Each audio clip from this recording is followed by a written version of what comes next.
Yeah. And one day last week I could drink 64 ounces. That was Oh, yeah, I it. haven't accomplished that yet. I was pushing though. I ate a lot of peanuts. I could do it. I'm sure. You're short. Just come to mind. Yeah, Ray's got adorable.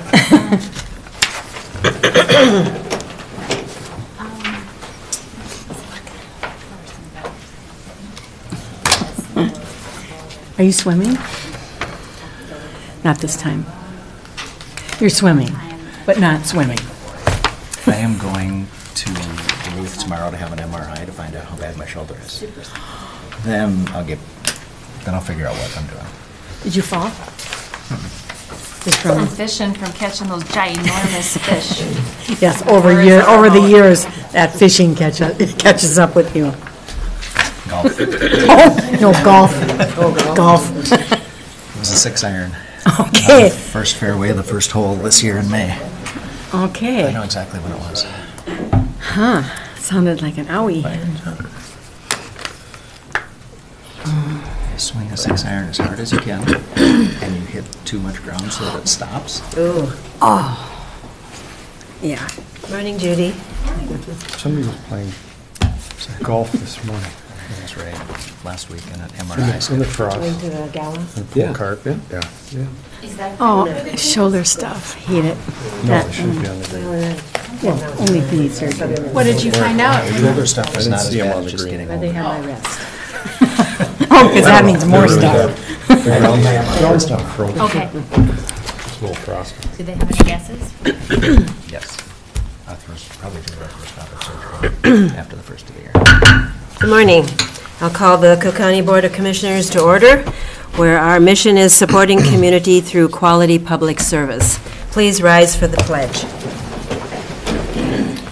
I pledge allegiance to the flag of the United States of America and to the republic for which it stands, one nation, under God, indivisible, with liberty and justice for all.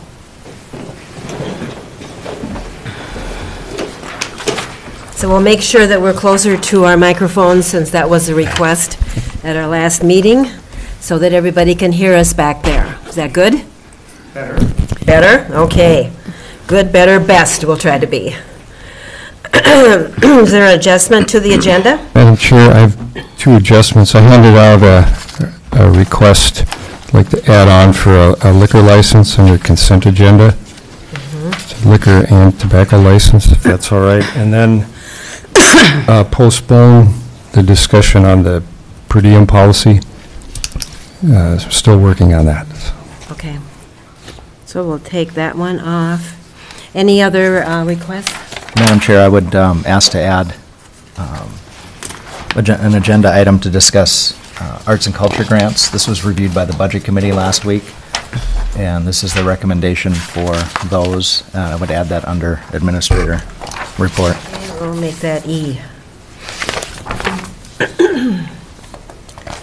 Okay, anything else? And a motion to approve the agenda? So moved. A second? All in favor? Aye. Aye. At this time, we'll have public comment. And as I look out there, and we do have one rising. Yes, Why not, Mike? else is here. yeah. Okay. You can sign in there too, please? Yes, I will. Thank you. We'll give you 5 minutes. I don't need that long. Okay. This is Mike Carlson, Croftville. I want to remind everyone that a ballot has arrived in your mailbox if you're an eligible voter, and it's time to take that little bit of time to open it up, read through the candidates, cast your ballot, and get it mailed in. If you did not get that one, if you are an eligible voter, come to the courthouse, get yourself registered, and vote. That's the whole message. I'm not telling you how to vote, just come out and vote. It's awfully easy in Cook County. Thank you. Thank you for the reminder. So next on the agenda, after Mike signs in, we have Judy Hill, generalist. Madam Chair. Consent The agenda. consent agenda. Consent agenda. It's consent agenda. I always want to move so fast. Okay, the consent agenda, motion to approve it as a whole? So moved. Support. All in favor? Aye. Aye. Okay, now we can have Judy. Good morning, Madam Chair, Board. Morning. I have two requests. One request is for approval of the bailiff job description and also with that approval of posting the bailiff job. Currently, our bailiff position is filled as a temporary employment. We have an ongoing need for a bailiff. We always have had a court bailiff. Right now, we're filling it with employee who has retired and coming back as a temp, and we'd like to have this a regular part-time position. Okay. Questions, comments? Commissioner Severson? Thank you, Madam Chair. I have no questions. I'm very comfortable with this request. Yep, no questions? No questions.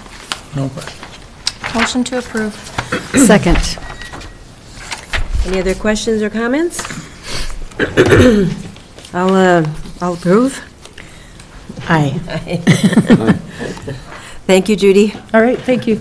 And then the other request, I'm not sure if Administrator Cadwell is handling the part-time life insurance? No, you, I forgot to add that. Okay, So if you would take time to describe that, okay. if that's okay, Madam Chair? Yes. Okay, this request is to approve the offering of standard employee life insurance to part-time staff. We have 4 part-time staff who get very few benefits. Part-time staff do not get health insurance. We do have the option from our life insurance provider to offer the part-time staff the standard $10,000 life insurance. The cost is $1.85 a month per employee. That would amount to $88 a year for those 4 employees. And we're requesting that we add that option for part-time staff. Okay. Madam Chair, if I may ask, when's the renewal? When do we have to have a response? Our renewal, actually, we just have to let them know we're going to add those 4 staff. So what I would recommend that we do is we put this on the consent item for, the consent agenda for the November 13th meeting. But if you have questions about that, the $88 is to make this benefit available to all 4 employees who qualify. Truthfully, if we fill the part-time bailiff, it'll be a 5th part-time person who would also qualify for this. So it's very minor. The $100 really falls below the level of the dollar amount that the board would be interested in, but the policy change to add a benefit to the part-time class is something that the board should approve of. So if you have questions about this, please ask them. Otherwise, we'll put it on the consent agenda for the November 13th meeting. Okay. Any questions? No? Okay. We'll Great, do it thank you. on the Thanks. 13th. All righty, thank you. Next item is Rena Rogers to discuss the WTIP tower contracts.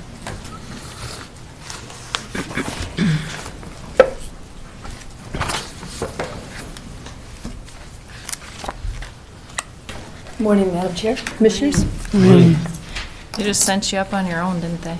They did. Send her to the front lines. Hopefully this is something that we've been trying to address for a long time, along with a lot of other contracts on the towers. I think as everybody knows, the towers in the past have sort of evolved from grants and inherited from different people, and over the years they really weren't managed. They were just there, and as whoever was involved deemed an important service to put on there, like NOAA or Border Patrol or the DNR or WTIP or whoever, if there was space on a tower, people were put on there, and various arrangements and agreements, unfortunately none of them, or very few of them in writing, were ever made. And so for the last few years, I've been trying to sort through that.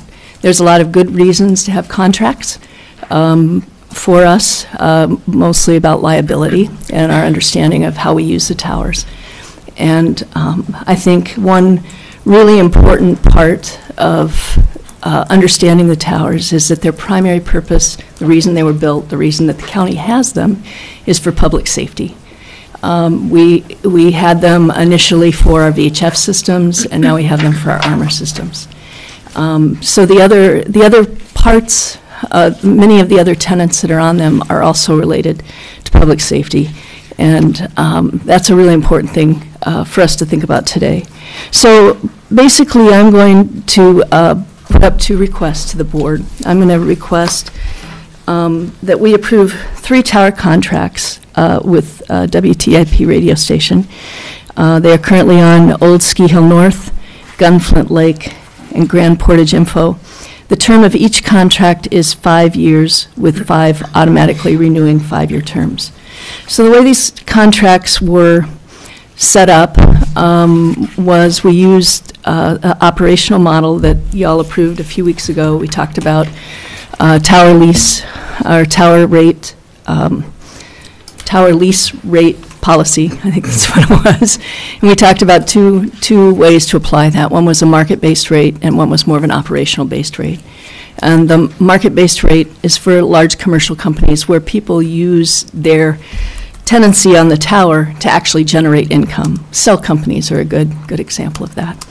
And then the operational-based model is more looking at what are the costs truly associated with them being on, what's their share of snow plowing and perhaps utilities and other pieces. So the operational model was applied here because we know that WTIP is a not-for-profit organization. So the total amount of those 3 contracts then is $10,416 a year. Each contract is a little different. One of the other side things that we did as we worked through this process is we clarified utility costs, and the utility costs, getting them more accurate. So in some cases, they were already covering their own utility costs. In the case of Grand Portage, they are taking over the metering of that one. And in Gunflint Lake, we're adjusting that rate. So my comment that this is budget positive is back to our operational thing that we're going to have a reduced costs in our operational budget related to our electrical costs because we've straightened that out. The second half of my request, after you hopefully approve these contracts, is that you will waive this amount. And there's a letter in the board packet, which I can read if you want me to, but I'm sure you've all seen it, from the sheriff and from Valerie, our emergency manager, talking about the role that WTIP plays in our emergency management communication. This is the reason they have always been on the towers in the relationship they have been in. Right now, they're on 3 towers. We don't pay for the equipment that's on those towers. That is a whole layer of our emergency communication strategy here. If other things go down, if people can't use their cell phones, their landlines, Code Red doesn't work then, right? So, but WTIP's signal can be heard throughout the county, and that is a way that people can get emergency information. It's a significant layer in what we do and how we would communicate in a really widespread emergency.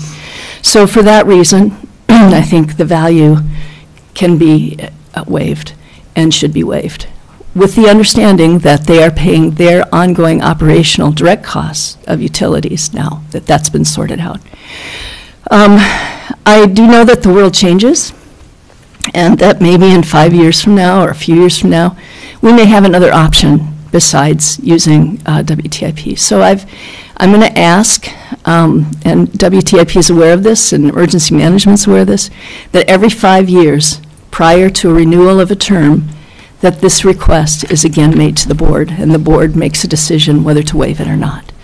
I think that way we're not just saying, well, forever they're waived for 25 years, but this is a request that needs to be reviewed in light of technology changes and other environmental changes. So my 2 requests again are to approve the 3 contracts, and second, to waive that amount for this first term. That's it, and I would entertain any questions anyone has. Okay, thank you. We'll open it up for discussion. Commissioner Deschamps? On the Gunflint Tower, how is the loading on there? Is there, if a cell phone provider wanted to go on there, is there room for them on there? Well, that's always subject to for us to do a structural analysis. There's probably room for one, with some changes on there. Some of the language that we added to their contracts is that if there were another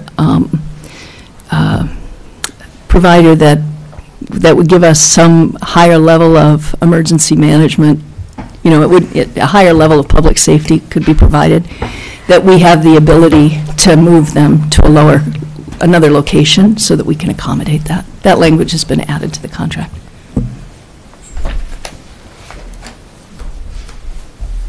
Dukert? So if the board approves these, removing their fees for the first 5 years, do we have to change the language in the contract? Like the first contract, 4.1 is their rent payment? Just if you're not here and we're not here and someone pulls these contracts out of a file and says, oh, wait a second, it says they're paying rent. Do we have to change I think the this? board resolution would suffice to waive that, but Molly, I think part of having an amount in there is if for some reason in the future, the towers got sold or something, this also protects WTIP. Right. That this would be the amount that whoever assumed the towers could pay. So I think we want the amount in there. And I think it's also important that we show that there is value on these towers. I want to be able to show that there is value to being on the towers and that there is something here that we are exchanging. I wasn't thinking removing it, I was just thinking adding a line to that term lease that says, 2019 to 2023, the fee will be waived. So there's a beginning and end date. I would defer to Molly on that. Oh, we can add that to the contract. Okay. You don't think the board's vote? Well, I think you want the complete agreement in the contract. Maybe Rena and I can talk about that and Make the pending motion. that discussion and my consideration of any legal considerations, we could make that change. Yeah. And I did have contact over the weekend from citizens concerned about them not paying their lease, considering that we had such a huge levy for 2018 and we're looking at almost 6 again. And took a lot of time thinking about it over the weekend, and these meetings are not required to be recorded, and we paid almost $7,000 a year just so the public could have that information. So when you take that into the context of $10,000 a year, thank you, WTIP, we're getting a savings. We could have them pay us, and then we turn around and go and pay them for services, and that's a lot of Brady's staff time to keep track of all of that, just so that we're all clear about who's paying what. So I think $10,000 a year is well worth the service that we get from a nonprofit, and it's really important. And when I'm not a commissioner anymore and Valerie doesn't send me my updates automatically, I'm going to really, really need WTIP to tell me that I can't drive down the Gunflint Trail because the trees are all down again. So thank you very much for the service that you do. Commissioner Bershheim? Yes, well, I serve on Public Safety and Transportation Committee, and we discussed this.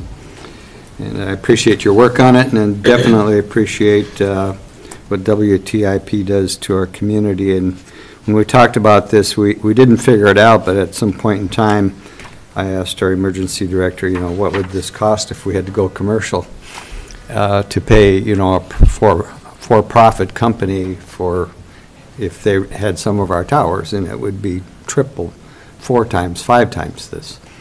And so you know, and it's a community radio, we should support it. I think it's good to have an amount so that we are transparent about what we're doing, and the arrangement protects us. I quite frankly think it's worth more than $10,000, a lot more, in fact, you know, if it were a commercial situation. So I definitely support this and appreciate it. I know it took a lot of work to come up with something that seemed to be fair and equitable to both parties. So I support it. Commissioner Severson? Thank you, Madam Chair. And I agree with you, Commissioner Dukirk. And I'm a little confused about what you said, Commissioner Bersheim, but mostly agree with what everybody said. I'm curious about, okay, and I may have misunderstood this. So we're agreeing to the 5 years, but 5 years prior to the next contract, are we? So it's actually a 25-year arrangement. It's Okay. They're in 5-year terms, Got it. renewed 5 times. So what I'm asking is before each term, that they come in and ask again for it to be waived, or at least be reevaluated every 5 years before it's assumed that it's waived. And so, Madam yeah, Chair, Commissioners, yeah. one important Yeah. point that we don't want to overlook is the fact that WTIP is paying the direct cost for utilities now. Their support of their presence on the towers with this new contract is greater than it has been with the old contracts. So I think we need to understand they're paying more by this arrangement than they have been, and they're paying for their presence on there so that it's not costing anybody anything, and this is just looking at the value of the presence of the towers and then refunding that. So please understand that financially, WTIP's commitment on an annual basis is increasing as a result of these agreements. Right, I understand that. Okay. Yep. I mean, that's great clarification. So, so then how much time prior to the next 5 years will the board be looking at the next 5 years? My assumption would be that that would be within the 6 months. 6 months of the Within 5 year Within the anniversary. 6 months of the Got it. 5-month anniversary. I was thinking that we had to do And, that. you know, I mean, that puts it square in the budgeting timeframe, which may be a factor, and I think that's fair for the county to look at it during that time. Great. Okay. Thanks. So, according to your description here about the county budget, it's a net positive. And that's related to the electrical utility adjustments. They're paying. Mhm. Okay. I have a question from the public. They were not able to be here, but, so the FCC, how does that play a role with WTIP in requiring, at least an emergency type of announcements? Could you fill me in on that? You guys, one of you want to? Yeah, I'm not, I can't quote any. Matthew, can you come up to What's the the microphone?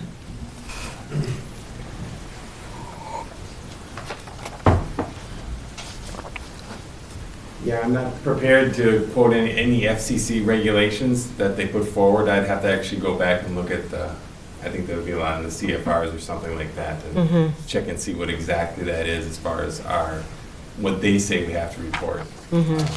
Right now, we just do,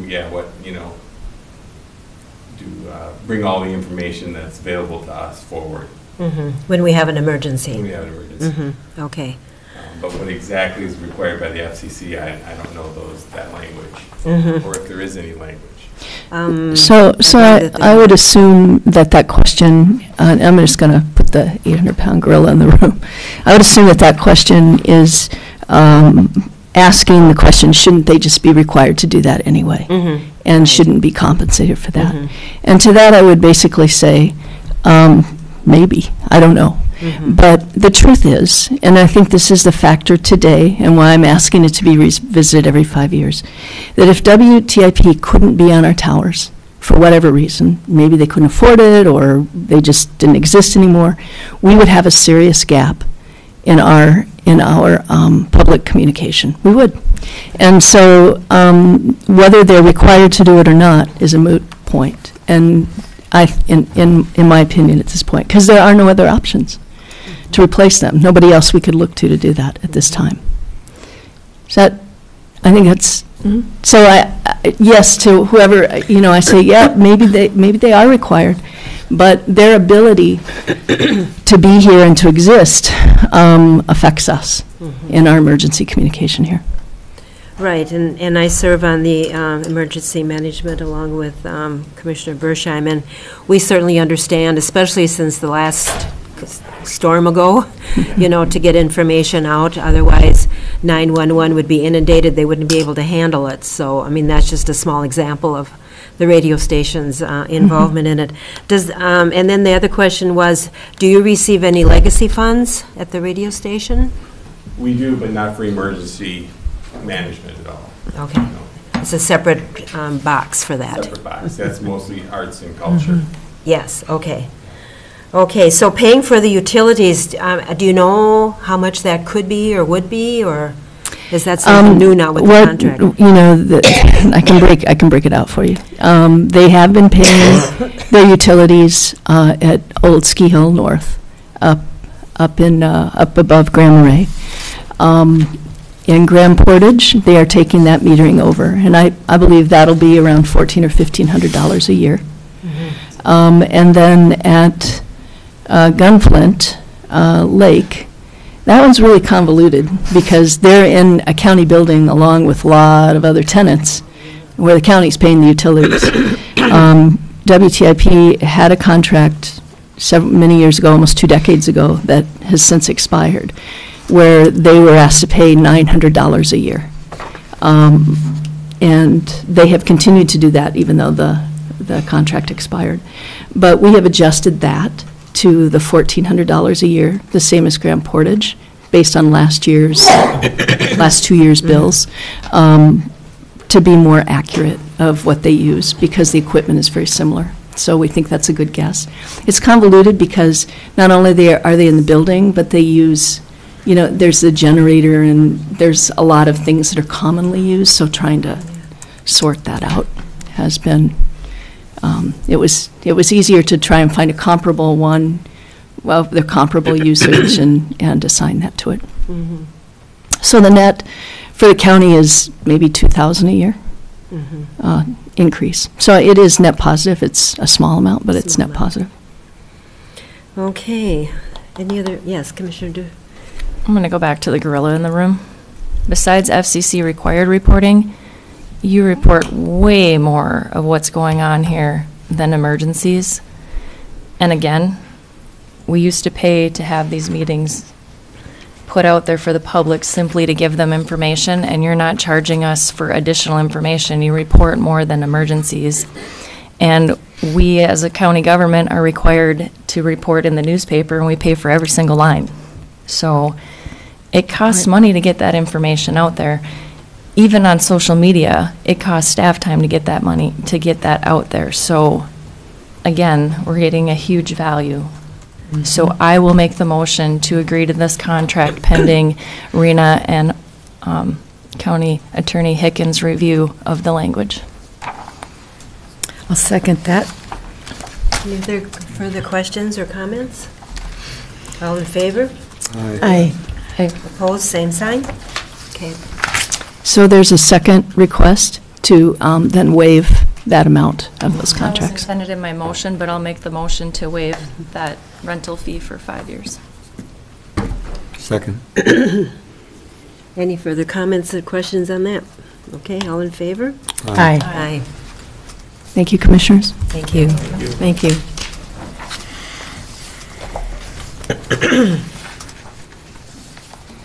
So next on the agenda, we're going to have a presentation by Lisa Kerr, Land Commissioner, Parks and Trails Director, and group.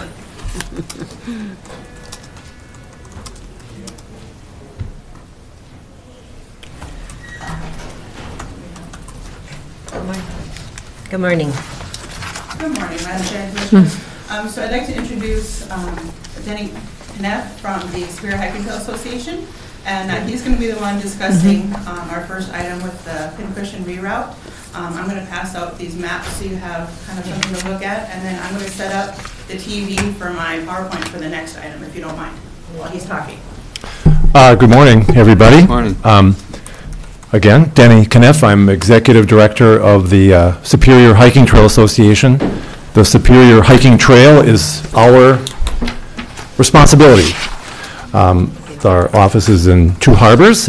You probably know the trail runs from border to border, from the border with Ontario to the border with that other foreign country, Wisconsin. Okay. Had you a bit there, didn't I? And this is the portion of your agenda where we have license to tell you to take a hike. This will be a virtual hike, and we'll just have you take a look at the map. Do you have one? So here's what's at issue.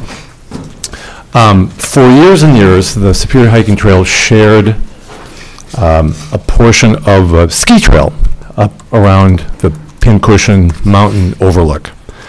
And you'd think there'd be great love among cross-country skiers and hikers. And of course there is, except when hikers in the winter trample groomed ski trails. And as polite and decent human beings as skiers are, they have every reason to be mad at hikers who beat up their groomed ski trails. And with great cooperation of the North Superior Ski and Run Club and the Forest Service, we have decided to get away from this problem of trampling on groomed ski trails and simply move the hiking trail off of that ski trail. And if you take a look at the map, on the far right side, the yellow rectangle there is Cook County land. And that's the piece that we're talking about today. The existing route is the kind of thick purple one, and the new proposed route is the dotted line that roughly parallels it. So the amount of land the hiking trail will occupy differently than it does now is roughly a quarter mile, or the length of a 40, we think. And the hiking trail is 4 feet wide. The tread generally 18 to 20 inches wide, and then we weed whip up, not a precise science by any means, weed whipping, so 1.5 feet on either side. So roughly the footprint of the trail is 4 feet. So it's a quarter mile long by 4 feet wide once completed. By and large, the new route goes on national forest land. And what's great about this is it makes everybody happy. The Forest Service was uneasy about the really quite mild conflict between hikers and skiers. Skiers will be happy because the groomed trails won't get messed up. And then hikers get their own dedicated hiking trail, and not just in the winter. It's nice to have that in the winter, but also in the summer. Hiking a ski trail is just fine, but a hiking trail is different. It's narrower, a little more intimate, and we can make it in a way that it's less wet. So here's the process. We have, I think it's called a memo of decision by the Forest Service that basically has said, go forth, we've looked at this, we approve, okay? The Superior Hiking Trail Association hopes to start building this about 2.5 miles of trail sometime next summer. We have to miss a window for the long-eared bat between June 1st and July 31st. Anything over 3 inches of tree, do not touch for the bats, and we won't. So probably sometime in the late summer after that window, we'll get a start on building the trail. Our hope is to have it finished by next winter, not the winter that starts next week. Or this week. But the following one. And then, peace will be upon the land next winter when we're done hiking on the ski trail. And the process with the county is that we would like to do an easement for the trail on that county parcel. And once we have it, so this is the sort of flagged route, kind of the rough cut, you might say. Not exactly the final one, but the final one's going to be really, really close. Then we would GPS that route and then get a legal description, and that would be sort of built into the easement. So that's the process, and we hope you think this is a great idea. Any questions? Okay. Well, thank you. Sure. So we will start with discussion or questions from the board. So we'll start with Commissioner Stevenson. Thank you, Madam Chair. I'm very excited about this. I think it's a great idea, and creating peace in the land is always a good thing. And I realize that hikers would inadvertently do this. They didn't intentionally. Right. But, you just, can't help yourself when you're walking along. You might hit the trail. So it makes tons of sense. So, so my questions are about intended use for the winter hiking trail. So does that mean that the winter hiking trail will be packed, or will it be open for snowshoeing? So what happens when there's deep snow? Well, Whatever people want? Commissioner, I'll have to admit something.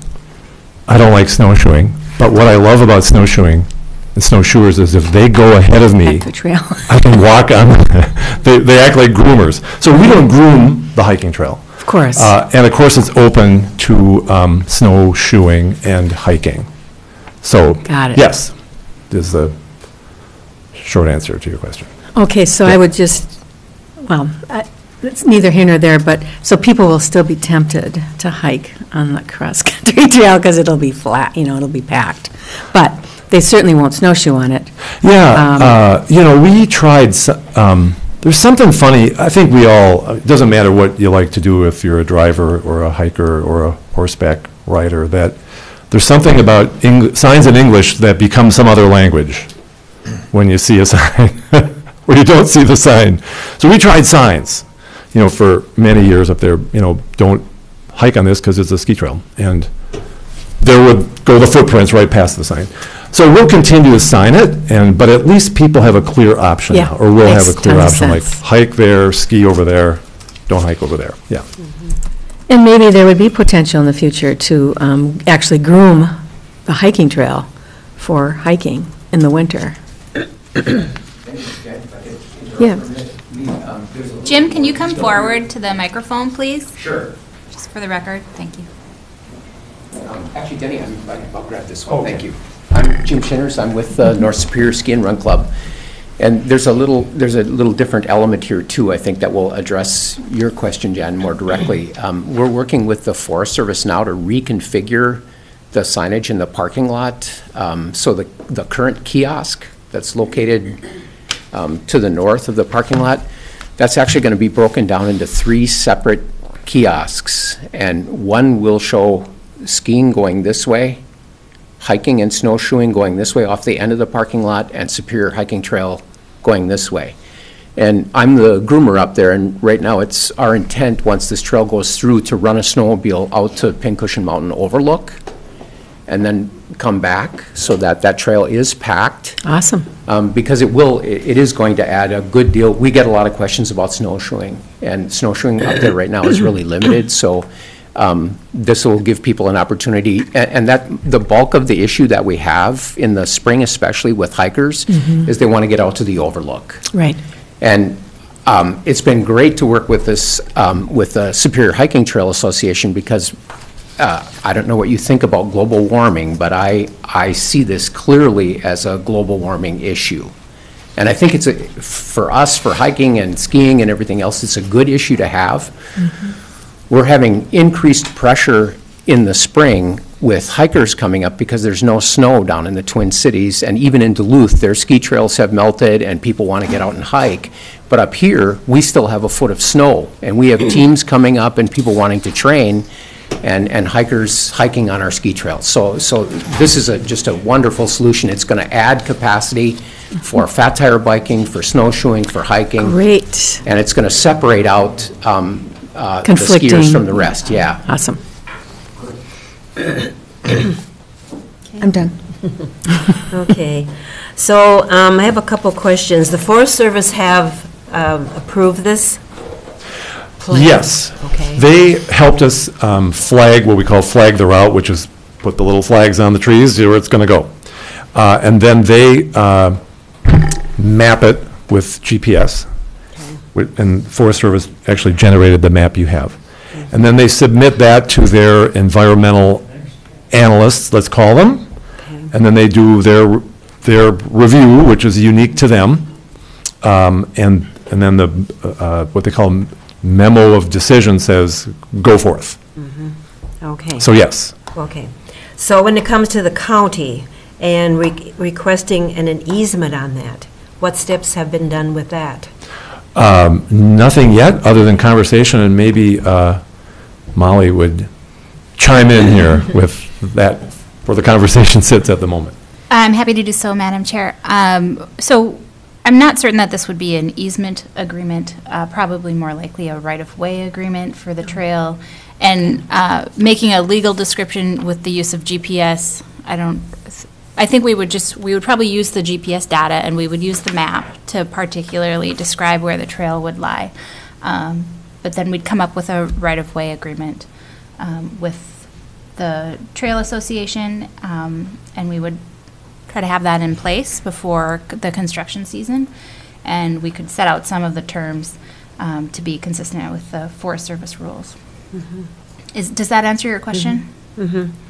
Right. So in approving this particular request, then the next step would be to go ahead and work on the right-of-way and all of that. Does it need to come back here? Yes, it will. Yes, okay. All right, thank you. Commissioner Bershad. Well, having skied and snowshoed and hiked this area, I think it's great from that personal standpoint. But what I think is even better is that people are collaborating and working together to provide better service to the public. And thanks to the nonprofits that have got together, thanks to the Forest Service, and hopefully the county would be a partner in this. Commissioner Dukirk? So there is one area on here where the hiking trail crosses the ski trail. Is that going to be an issue since you're trampling? There are Gonna have to leap. There's 2 places on there. Yeah, I would say it would be 10 feet versus 2.5 miles. Okay. So we've reduced it considerably, let's say, the Okay. potential for conflict. And then you're aware of the work that Cook County has spent to eradicate invasive species, so when you come in to clear these trails, you'll bring in clean weed whackers with new wires and equipment that's been cleaned, and there'll be... Yes. Okay. It's interesting, I've never heard hikers referred to in such a destructive manner. It's usually us people that own cars, but thank you. Yeah. Fragile. To that question, the main one, I think the Forest Service is worried about is Japanese barberry, which is actually more common in people's front yards, but it's moving around. And of course, the one that everybody worries about is tansy. And lupins. Oh, yeah, they're serious. Right. Yeah. Thank you for being aware of that. Richard Deschamps? No questions. Okay. Well, So we need to make a motion, right? we're ready for a motion? Okay. So I'll make a motion to approve the Superior Hiking Trail reroute within county parcel to separate it from the ski trail on Pincushion Mountain, with stipulation that easement agreement, or what Molly said, will be approved before work begins in 2019. Now here's Support. second. Any further questions or comments? All in favor? Aye. There you go. Thank you. Thank you. We will see you again. Yes. See you on the trail. One of them, yes. Or both. With the right footwear. Yes. Okay, right. Okay, so Lisa wants to present the Sawtooth Bluff Master Plan, and you gave us a shorter version, is that the idea here? It's so that if I go too fast and you want to look back on a slide, you have a copy of it. Okay. Thank you. because I tend to talk fast. And then I also have Dave Mills with me, who's here to Hi. represent the Parks Dave. and Trails Commission. Good So morning, that way, David. if you have any questions specific for them, he can hopefully answer them for you. He can slow you down. I'll ask questions. Okay.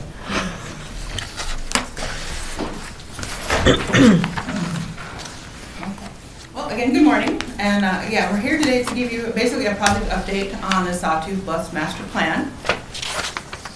And just a few topics that I'll be discussing, is the history of the project site, how the Parks and Trails Commission is involved, the use of a STAR grant and the ARDC for the project, the steering committee and public processes, the approval through the Parks and Trails Commission, and then kind of what happens next, what's the next stages.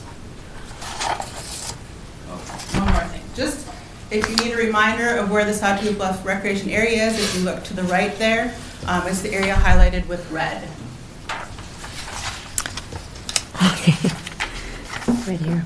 Yeah, I just, that map. And a little history, so it's about 640 acres, and ownership is mixed with county fee, county tax forfeit, and city of Grand Marais lands. It was a ski hill back in the 1950s. And then in the late 1990s, there was a potential project for a high-end residential and commercial development. It did not go over very well with the public, and funding kind of fizzled out. But through that, there was also another project that came forward with a consensus committee in the year 2000, and they took more of a natural resource and education platform for that project. And it got kind of mixed results and mixed support, and again, some funding kind of didn't get realized, so it didn't really go anywhere. But that became kind of part of what we use too for public inputs and processes and ideas for the start of the project. And then in 2015, with the creation of the county's comprehensive trails plan, this Sawtooth Bluffs area was identified as a potential trail hub, and so became one of the action items on that plan. And then jumping off from that, in 2016, the city of Grand Marais, with Cook County as a co-applicant, applied with the Greater Minnesota Regional Parks and Trails Commission to try to get regional designation. And through that comprehensive trails plan, some more things came out of it. Of course, part of my job came out of that plan, as well as the Parks and Trails Commission. And so as their first project, they looked through that action plan and the action items to try to kind of figure out what they wanted to do. And the Sawtooth Master Plan became the choice. Why choose that? Well, the city had acquired that regional designation already. It would be a benefit to multiple user groups in the area. It would show opportunities for both local and tourists alike. It's been shown through the past that it would be better developed because of where it is and the resources that are there, so better to have it as a recreation area versus alternates, such as the residential or commercial development. And also the community has shown through the past that they would rather have something recreation-based versus that residential or commercial development. And then also the county and the city as government agents have access and more opportunities for funding resources. And so I, as the Parks and Trails Director, knew that we would need help. And so I went and met with the Arrowhead Regional Development Commission because they have a fairly good reputation here in the county for doing master plan development, which included the creation of the county's comprehensive trails plan. So I went and met with them, and we talked about the project and what it would need and costs and things of that nature, and kind of created a plan which included them helping me seek grant monies, because we knew that we would need help not only with the project itself, but to pay for it. And so the contract was based to go through with the seeking of the grant, with the acceptance of the grant. And so we went through the Lake Superior Coastal Program and sought the STAR grant and were approved, and so that paid for the ARDC contract, which the county board approved of this grant with the match in July of 2017, and the ARDC contract in October of 2017, which the city of Grand Marais also approved this and agreed to help pay for the match for this grant. And so you can see at the bottom there, the STAR grant itself was $7,500, which was half of the contract of $15,000. And then the county and the city each paid $3,750 to make the full $15,000 contract. And so for the project, we started to create a steering committee, and the members were county and city officials, including Commissioner Bertheim, and a local area resident from Ski Hill Road, who was also part of the consensus committee back in 2000. There were a total of 9 meetings that we went through, things such as establishing a website so that the county and the public could be updated on meeting minutes and draft plans and things of that nature. We went through and reviewed all the public input from all the different phases, which you can look to the right, and that has kind of a little graph of the public process that we went through. We started out with just a blank interactive web map. It's basically just the space up there and sent it out to stakeholders, user groups, and the public. Anybody and everybody could make a point of what they thought should be there, what they thought could be there, their comments and input, and that came back to the steering committee. And then it was looked after, and what thought could be feasible was used to create another interactive web map with those options on it, and then that was sent out again to the public for comments and questions, and then brought back again to the steering committee. And throughout that process, the steering committee was also developing guidelines for the project, discussing management, maintenance needs and requirements. And then some of the main concerns that came out were, of course, environmental and resource damage and disturbance, the old Ski Hill Road traffic and parking, and then just not enough detail. It was kind of hard to get across that this is a concept plan, and so it wasn't going to be very detailed. And so once we got a draft plan established, kind of a final draft that we thought was ready for more public input, we actually had a public input meeting that was part of the Parks and Trails Commission meeting back in March, because the Parks and Trails Commission wanted to be part of that meeting as well. We got a total of 77 responses between at the meeting and then over the web or the internet afterwards. And so those again were taken into consideration, and then a final draft for the steering committee was created, which they approved and then recommended to the Parks and Trails Commission. And that was brought to the Parks and Trails Commission on the July 30th meeting. And there was discussion, and there was also public there, so it got more public input during that meeting, as well as the commission members gave their input. And so a few more changes were needed. And so then I went to the ARDC again to make sure that the website got updated with all those meeting minutes and the current draft. And again, the changes that were needed were basically, kind of cosmetic, would instead of could, some verbiage and clarity for numbers, things of that sort. So nothing big changed with those few recommendations.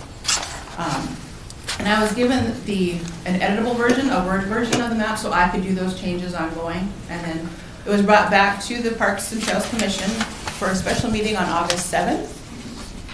And the Parks and Trails Commission did approve and recommend it to the county board and the city council with those changes. And then the next step was the Greater Minnesota Regional Parks and Trails Commission sent one of their staff, and we had a technical review on that master plan on September 11th. And he was very impressed, and he was very happy with it. There was a few tips that he gave, mainly adding some maps and photos for more clarity-based things, and then a few verbiage changes so that it would be better suited to go into their master plan portal. And then here you can see the graphic of the potential ideas for the development of this site. And again, a concept, it might not end up looking like this. This is just what, between the steering committee and the public, user groups, thought would be a good fit up there.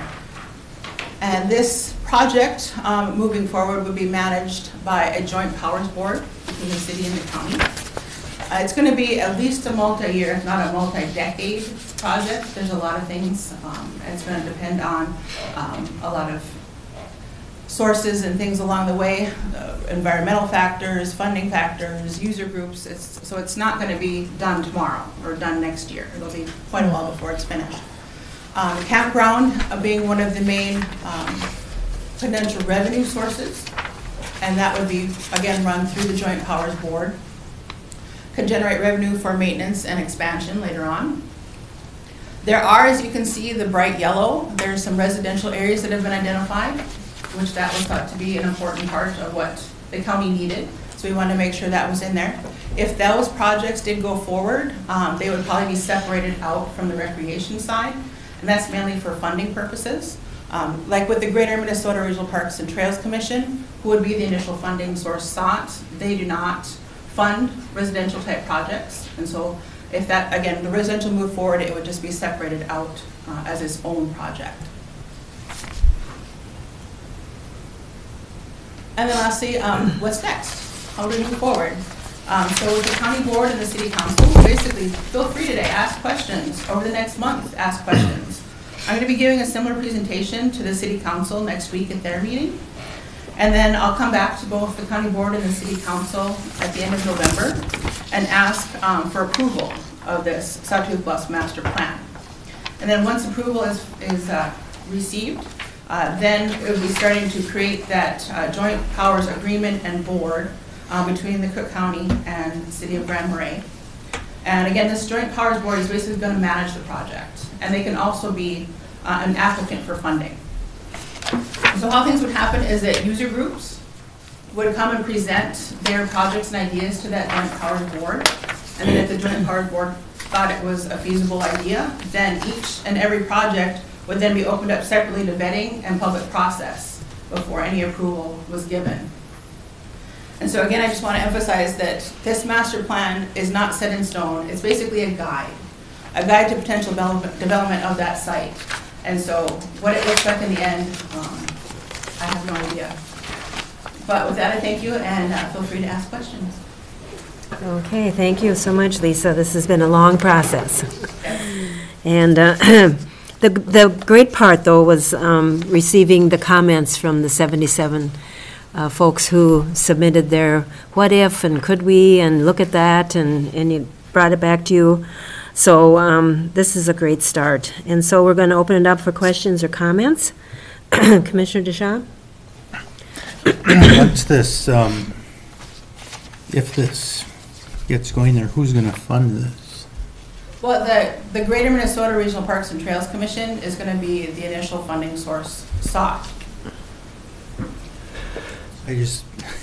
Madam Chair, Commissioners, if I could answer the question, this is, if you think back to when we authorized the transportation sales tax, we've made a list of all possible projects that could be eligible for that type of funding, and then we were going to prioritize and do those projects later. This master plan is identifying all the possible things that could be developed on this site with the idea of protecting the environment and preserving the natural ecosystems there while doing that. The Joint Powers Board would be looking for and working with user groups to develop any one of these projects, whether it's bike trail development or campsite development or hiking trail or any of the other components. Each one of those components would seek their own funding. So there is no commitment from the city or the county to fund any of this other than through the Parks and Trails planning and the development of Parks Board and Parks Director. We identified the need to coordinate and help our user groups collaborate and develop things together. So this is just providing the base for doing this, and this space is being identified as the first one because the city and the county own it, which give us greater flexibility than areas where the Forest Service owns it or where we're waiting for the land exchange to go through or any other complicating factor like this. So none of this says anything's going to be done. None of this makes a commitment to use of public funds to go forward. All of these are on the user groups, the Superior Cycling Association, the Superior Hiking Trail, the City of Grand Marais. If they choose to develop additional camping opportunities, then they would do so within their business plan. So there is no commitment of funding. Having the designation as regional significance and having the plan makes us eligible to apply for legacy funding and other funding sources that can fund each of these pieces as they go forward. That's why when we talk about this being a concept plan rather than being a project plan, there are no projects defined yet. There are possible things that could be developed that would fit, that would be eligible for funding because we've gone through this planning process. Okay. Anything else? Commissioner Dukert? Thank the committee and you for all of the work that you did on this. It wasn't an easy process. It wasn't a consensus. And it seems there's still confusion. On our agenda, it says that this is an action item, but I believe it's not an action item until next month after we review the master plan. Correct. Okay. Confused. Commissioner Bershheim? Well, I served on the committee and have been involved in it. One of the good things about it, I think, is that we had a lot of community input and user group input. And that was surprising to me. And I think that's what sort of set the concept forward, is this seems to be the interest in the community. And there were some that had some reservations. And I think most of the reservations had to do with any development on the very top area. And we listened to that. And are not looking at developing anything there at this time. So I think it was a good community process. Commissioner Severson? Thank you, Madam Chair. One of the things I really like about the plan, or so far, is that it has connections going both east and west to other recreation areas. Potential for connection to Pincush. And to me, that without those connections, it again just becomes another recreational silo. And I love the idea that it can synergize with the other recreational areas that we already have. To the west, it says potential hiking extension. Is the Superior Hiking Trail doesn't go through there currently? Not currently, but they're definitely one group that's interested, because right now they have to basically follow the Snowville Trail and then follow the line of parcels. They have an old spur trail that they'd like to take up again, and that could actually follow through potentially into this other additional parcel, along with other, hiking. But I know Superior Hiking Trail is definitely interested, and not alone with the hiking. They're interested in putting in a few primitive campsites, because Awesome. there's a big section there that there's no campsites that they have. Awesome. Would there be potential for skiing too? The West End has such amazing trails. It'd be just really, in the grand scheme of things, if we could all be connected, just like the bike trail will be connected, Gitchigami Trail will be connected, and then it can be seen as a whole Cook County asset versus little assets here and there. But there's potential for all of that, I'm sure. Oh, yes. This is a potential development. I mean, if one of the ski groups comes to the Joint Powers Board with a plan and it becomes feasible and is approved and they have the funding and the means to do the maintenance, then it's definitely a possibility. And I would imagine that a project this size would also have access to larger funding pots of money out there, funding potential. I would think there'd be more funding potential as the thing connects to the greater recreational whole. Yes, correct. So thank you for all the work you did. I think it's very exciting, and I hope it gets fleshed out in a reasonably fast time so that it can connect the whole, connect all the dots, and have an impact. So thank you. Yes, and I would like to also thank David Demmer, even though he's not here. He started the whole process back in 2015, and I served with him on that, and it's been now a while. And we're finally reaching a point here now where we can move forward. I do have a question. In envisioning a joint powers board, do you envision some of the public to be involved, along with the city officials, county officials? How do you see that forming?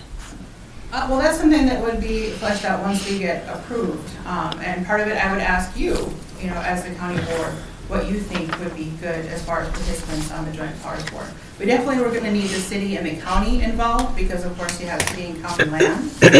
But it could be possible to have, user groups on that Joint Powers Board, or even somebody that's not involved at all to have that kind of devil's advocate on the board.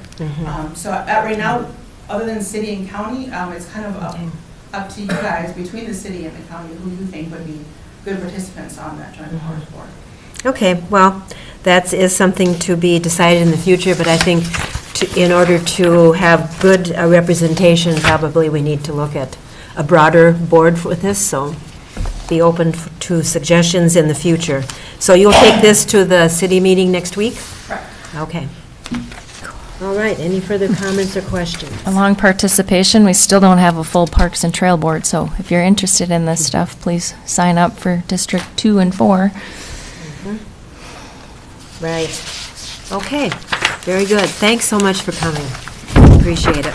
Thank you. Thank you.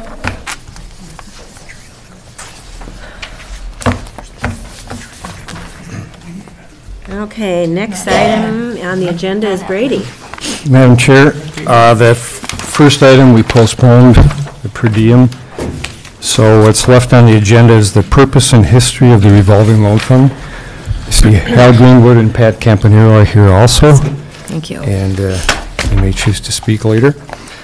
But first, I'll just give you an update. We met yesterday, the committee, and with the Larson brothers, and they are working on a plan. We expect to come back within a month or so Great. with another option. Good work. Yeah. Thank you. Hopefully, something you can approve. Awesome. Okay. So, just wanted to give you, I'll start out with a brief history, purpose of the revolving loan fund.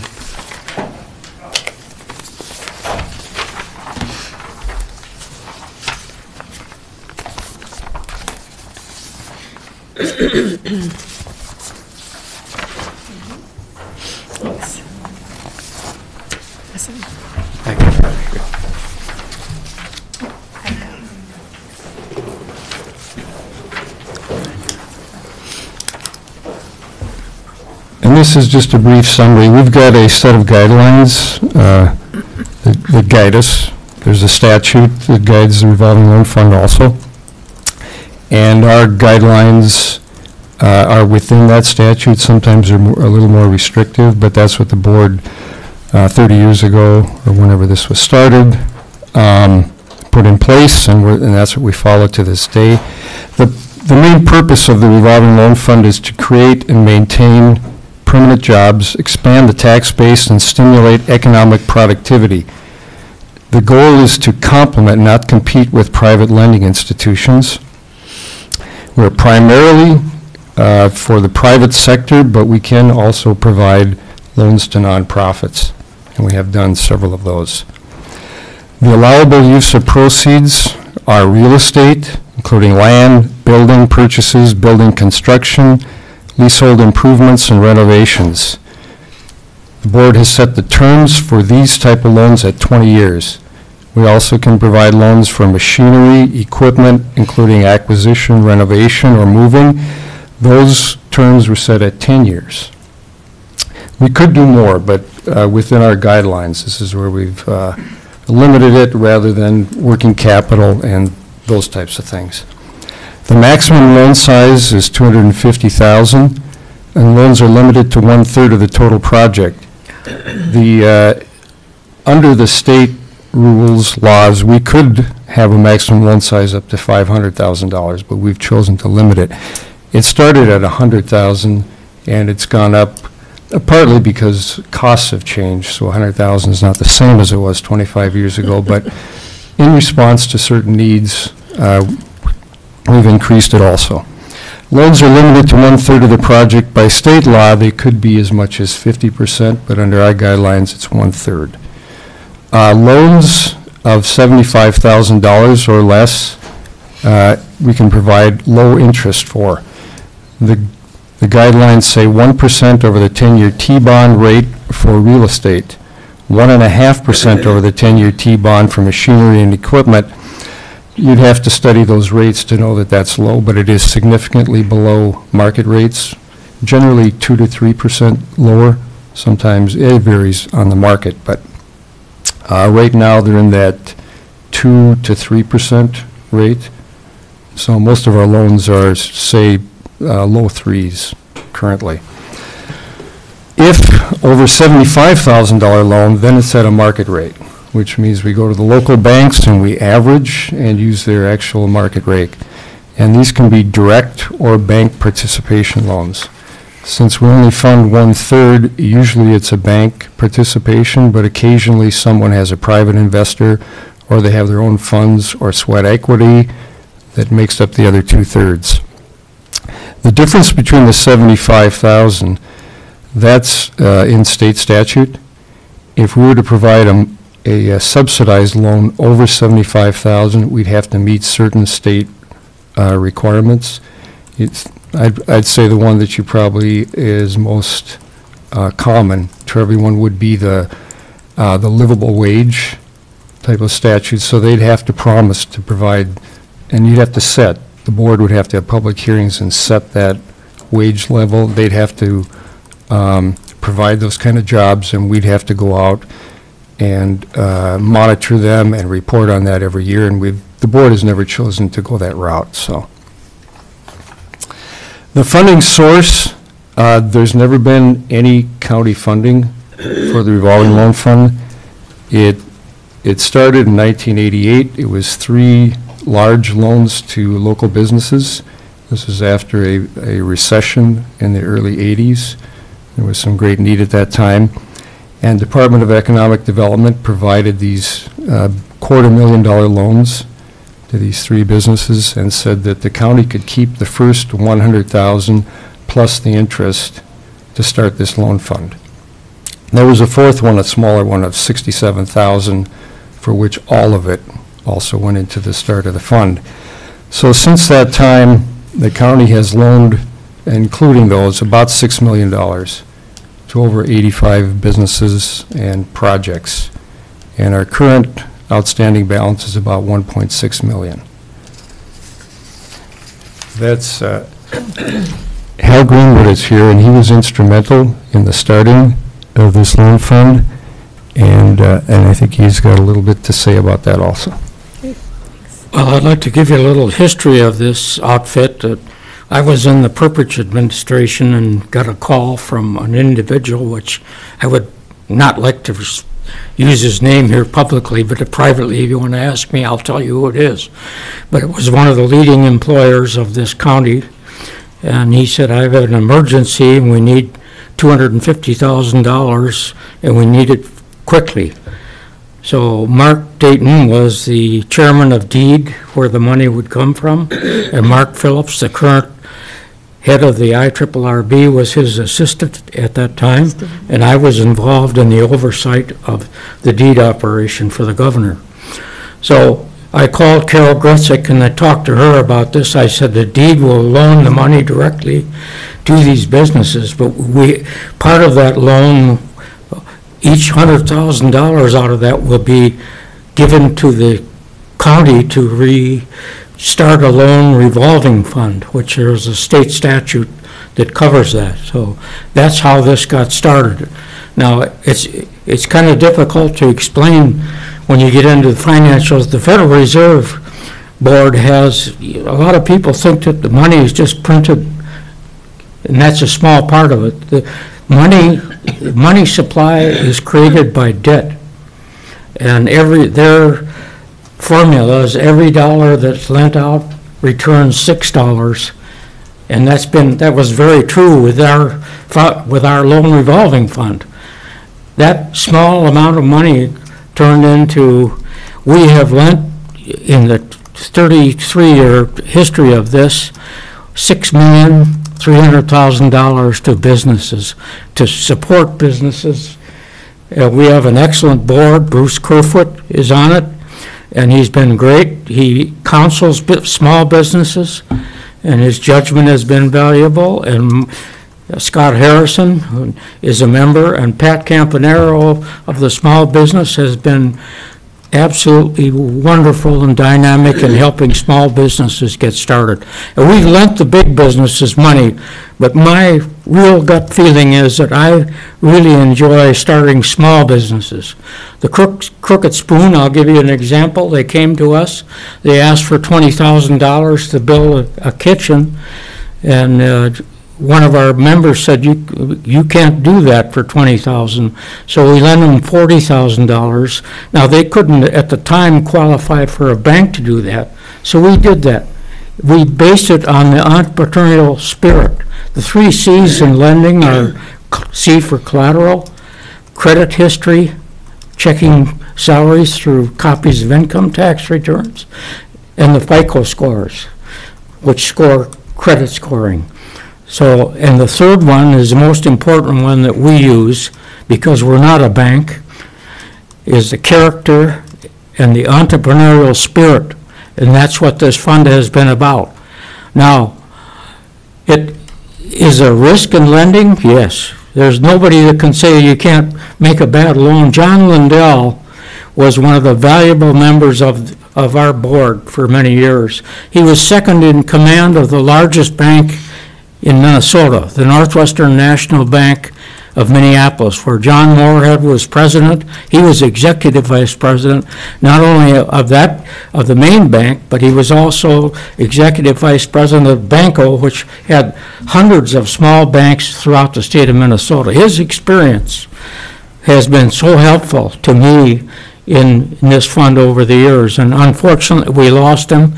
A week before he passed away, he came to our loan fund meeting, and he told us, he said, well, I probably won't be alive another week, but I wanted to come and thank you guys for all what you've done for Cook County, and it's been the joy of my life to be part of it.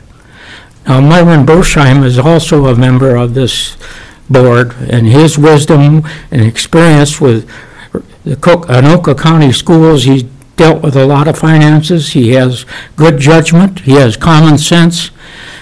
And you have been a great, valuable asset to this loan fund.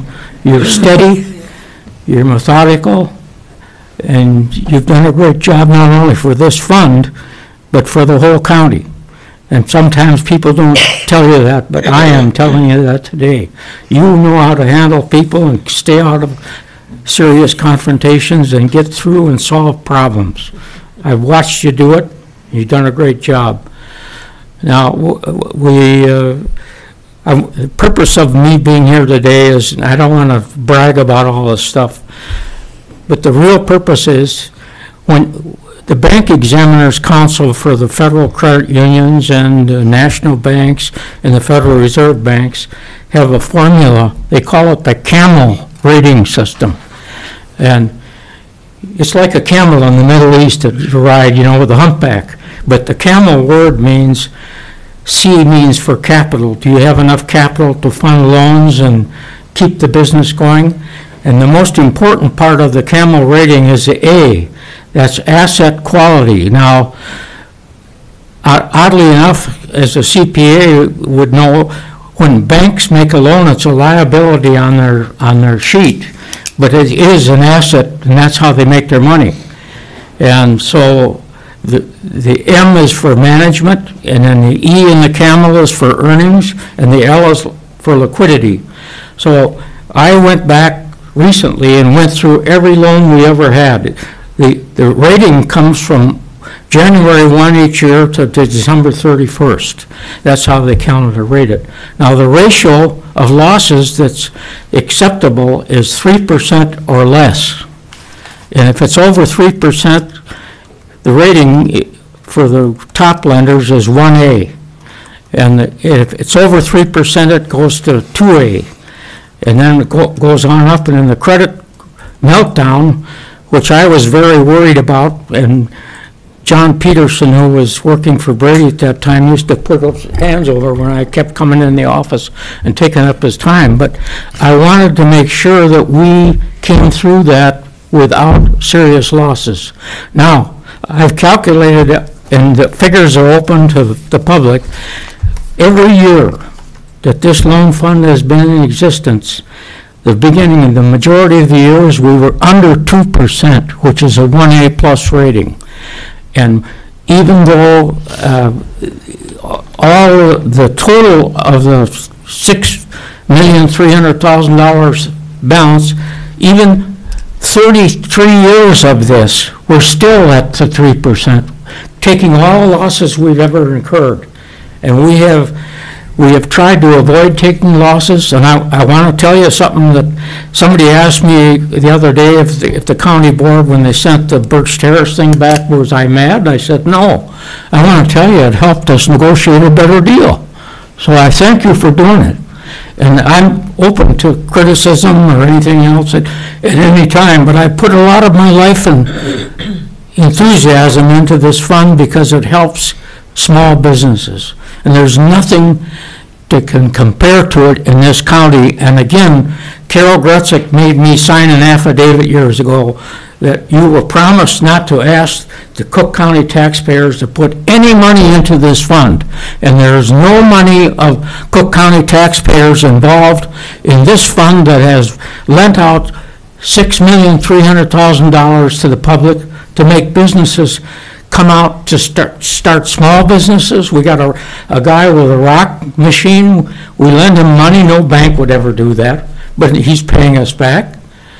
And that's what this is all about. I want to ask Pat. She's been just a wonderful asset to this fund to make some comments about the small business part of it.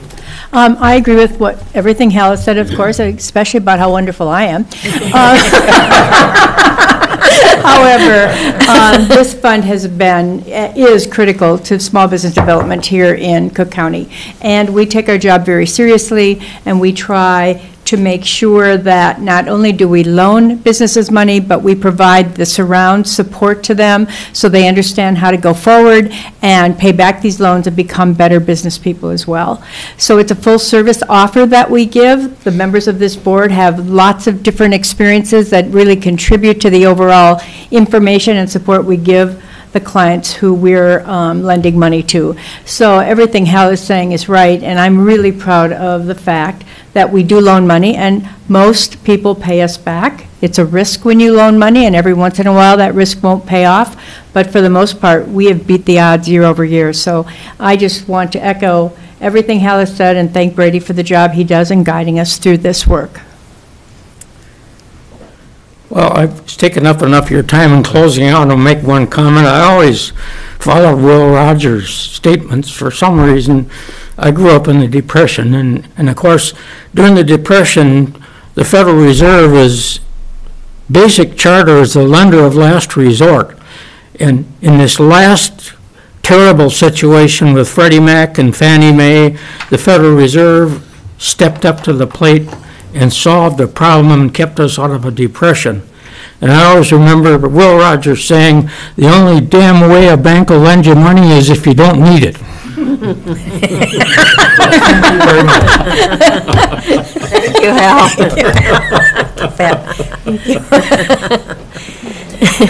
So I have one question. You have Brady on your board or commission, how do you call it, a board? It's a committee. Committee, okay, so you have Brady, Pat, Hal, Bruce, Scott, Myron. What other wise heads do you have? Carol? Kelly Berg, Oh, Kelly. Kelly Berg, okay. yeah, Gene Erickson. Jean Erickson, oh, this is a big, Molly's on the committee also, although she recuses herself from votes since she has to rule on the legalities. okay.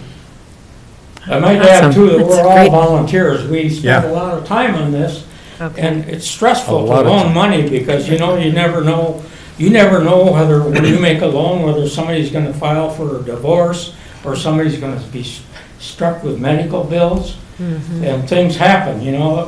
Circumstances can make the man, but the man cannot make circumstances.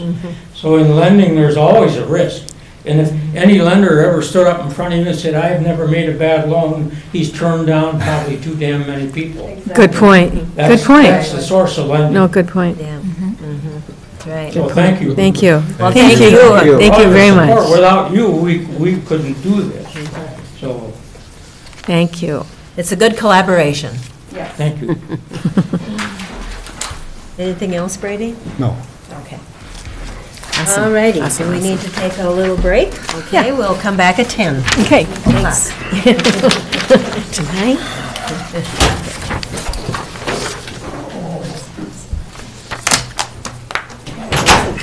This is helpful. really helpful. Yeah, I think that was a good really idea. did not know, I mean, the basics, a request, and yes or no, and then it's done. No, it's all turning out pretty good. Yeah. Good process. Oh, it's hot in here.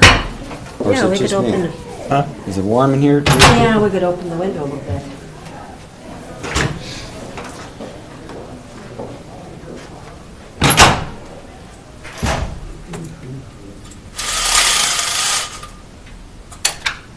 Welcome back, Stan.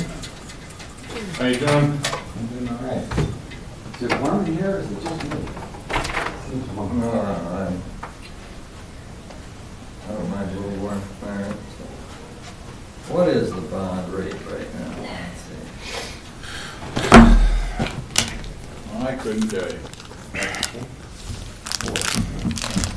No snack, who forgot? Probably. I'm going to remind you next month. I'm beginning to Well, believe you won't that. be doing it. Supposedly went up a bit recently. I do November. You're off the hook then, I think. Isn't it kind of funny to look this one over now versus that one I sent you on email? That one from the 70s? It is fast. They spent a lot of money looking at that hillside. Yeah, I think it's a good way to go.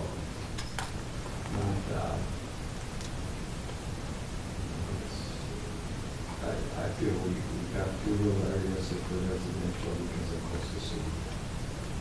We need more housing. If we're gonna get public money. Yeah. We're gonna have that city. We just can't keep doing it.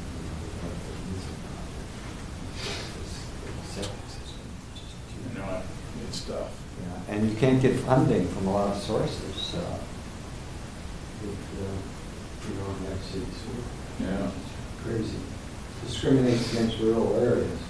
Yeah, well, of course.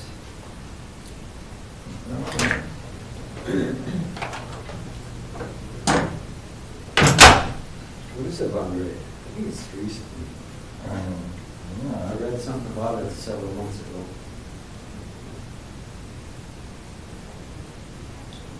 As I know in comparison, it went up a little bit, but it's still not. 3.2.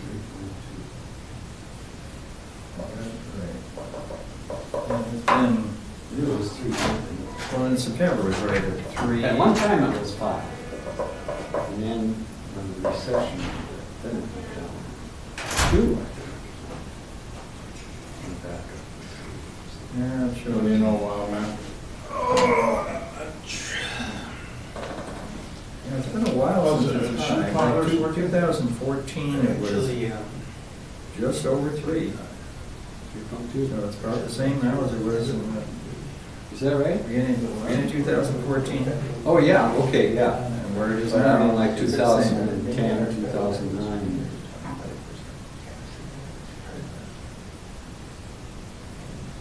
I'm just curious.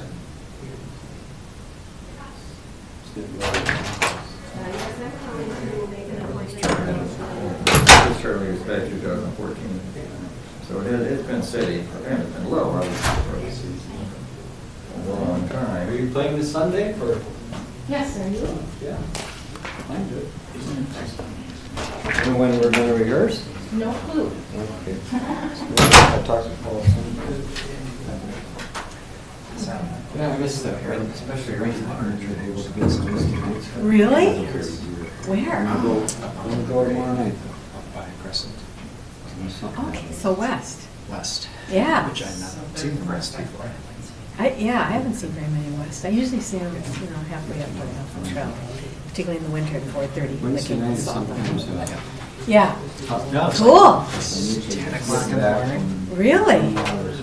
Was there any other house in sight? Was it, because it's Reading, right? Or is it past Reading? 3-hour drive. They looked like they were paired up. Yeah. But they were walking down the road. He was on the right side, she was on the left side. Oh my God, it was a couple. It was Two? It was a couple. It was a Get into full music. music and a cow. Wow. They were just walking down the road.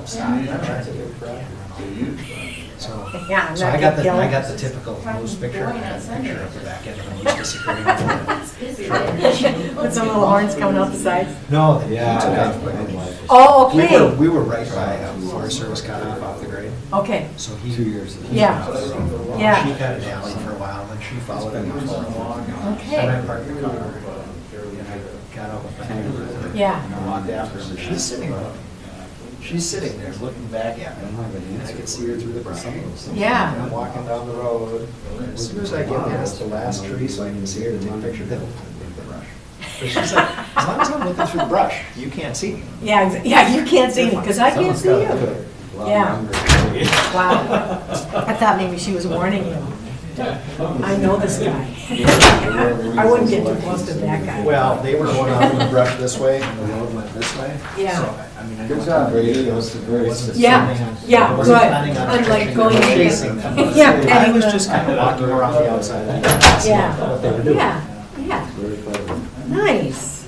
And then she Yeah. wasn't in a hurry. Well, it's maybe my rate got up to 16% back in 1980. Yeah, so they weren't threatened by you.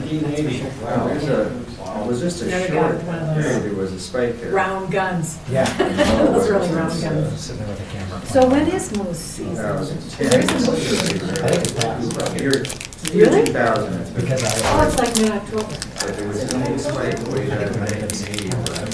Okay. I saw a bull on a trailer Oh. heading down the trail. Yeah. I texted Pat, he says. one of mine. Okay, so it's the same, He says, same my Hobby eyes. says Fond du Lac always schedules theirs 2 weeks before ours. So, Wow. I think it's over. Okay. Okay, the moose, they know it. They were safe. They weren't worried about you. Yeah. Yeah, how much you're spending on them, Okay. and whether it could be a different paper. Did you match your belt to your sticker today? I totally planned that, yeah. Very cool outfit. Or whatever, it's dress. For I I guess it's not an outfit, it's a dress. Yeah. Yes. So I'd been Friday, I had friends in town. So we drove up the Gunflint Trail Nice. and we went down Clearwater Road. And then Oh, we went to Papa House for man. dinner and I had to have them take a picture by the sign to say, there you saw a moose. Yeah. And then of course Sunday I'm driving around and they're not with. and Oh, that's my when you see God. them. That's hilarious. Well, you did that on purpose, so Poplar they House wouldn't. finally has their new sign up, so you didn't have to stand in front of a banner. They didn't Right. take down the moose, did they? No, the moose is still there, they Yeah. put the sign over Yeah. the top of the moose. Okay, Did you go to Okay. get donuts today? awesome. No, No, it's, you drive up on them and I mean, you look at them and they're brown, right? But you see them and they're black. You Yeah, drive up over the horizon and there's two big black yeah. dots and you're like, what Do is they, that? do they change color? Are they brown in the spring and black in the fall? I think they do. Yeah. Like deer get really red in the summer. Yeah, exactly. Yeah. So black is more their winter coat. Was coming down in my Prius through the curves in Lullaby. Yeah. And I saw steam going up, and I was like, I didn't see a car go by.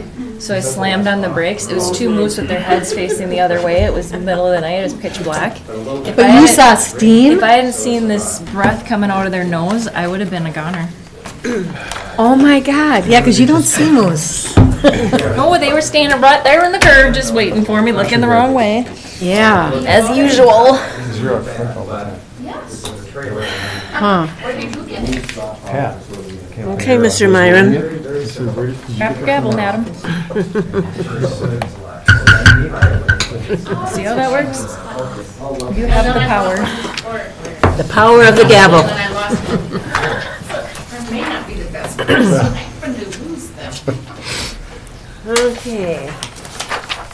We're all back here to finish up, starting with Jeff, the administrator's, a few items on his list here. Thank you, Madam Chair. I would start with item 8B, which is the MCIT voting delegates. It's a good thing we have Julie coordinating this, because Brady and I both got copies of this, so we both put them in, and she said, do I need these both in there? And I said, no, just one. But we need to identify who is going to be able to attend and vote on behalf of the county at the Insurance Trust meeting on December 3rd at 4 p.m. We need to update our delegate and alternate for that meeting. Okay.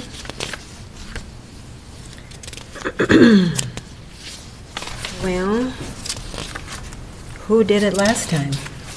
Our You named and delegate Gary? is Gary Gamble, and alternate is Ginny Storley. Okay, that's right. So, Well, I can either do it or be an alternate, doesn't matter. Whatever your pleasure would be.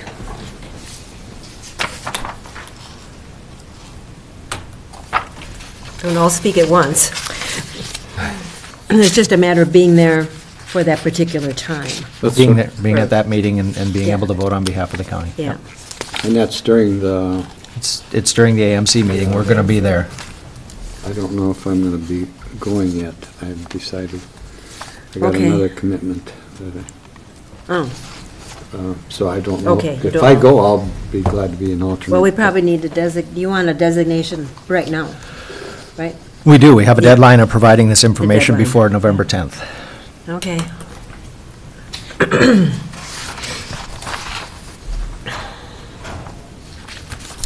Okay, well, that's on Monday. You said what date? Yes, December 3rd. 3rd, at 4 o'clock, okay. Bobby's willing to be the alternate, so I'll make the motion for Ginny to be the delegate and Bobby to be the alternate. Okay with you, Bobby? Yeah. Okay. All right. I'll second that. I wouldn't put him up for that when he's this close to me unless he agreed to it. Okay, all right, you get the first designation of, are you there or are you not? Okay, so we have a motion? And I seconded it. Okay. Any other discussion? All in favor? Aye. So, Thank you, Madam Chair. Next item would be item 8C, which is the notice that we received from Julie Berglund that she'll be retiring effective November 30th. So there are essentially three components to this, because there's technical components to it. One is to accept the resignation of Julie Berglund. 2, to approve the job description for administrative office assistant that was reviewed by the Personnel Committee last week. And then 3, or 2 weeks ago, and then 3, to approve the posting to fill the vacancy of administrative office assistant. There were no significant changes in the job description.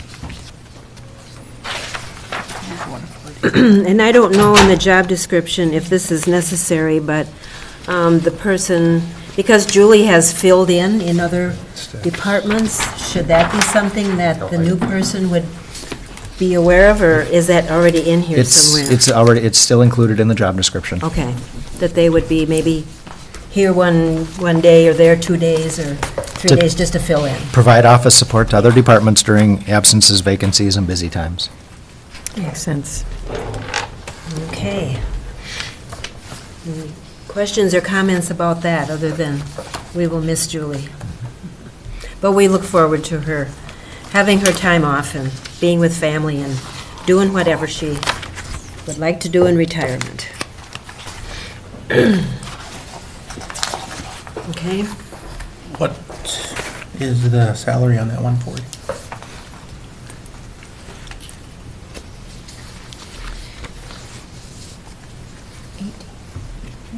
I always have to look it up.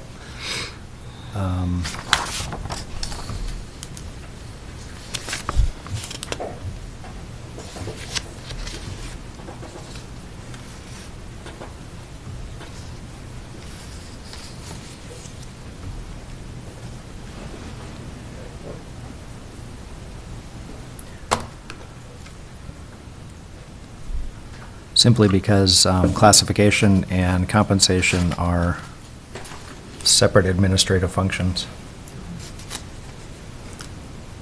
Oh, I didn't mean to do that.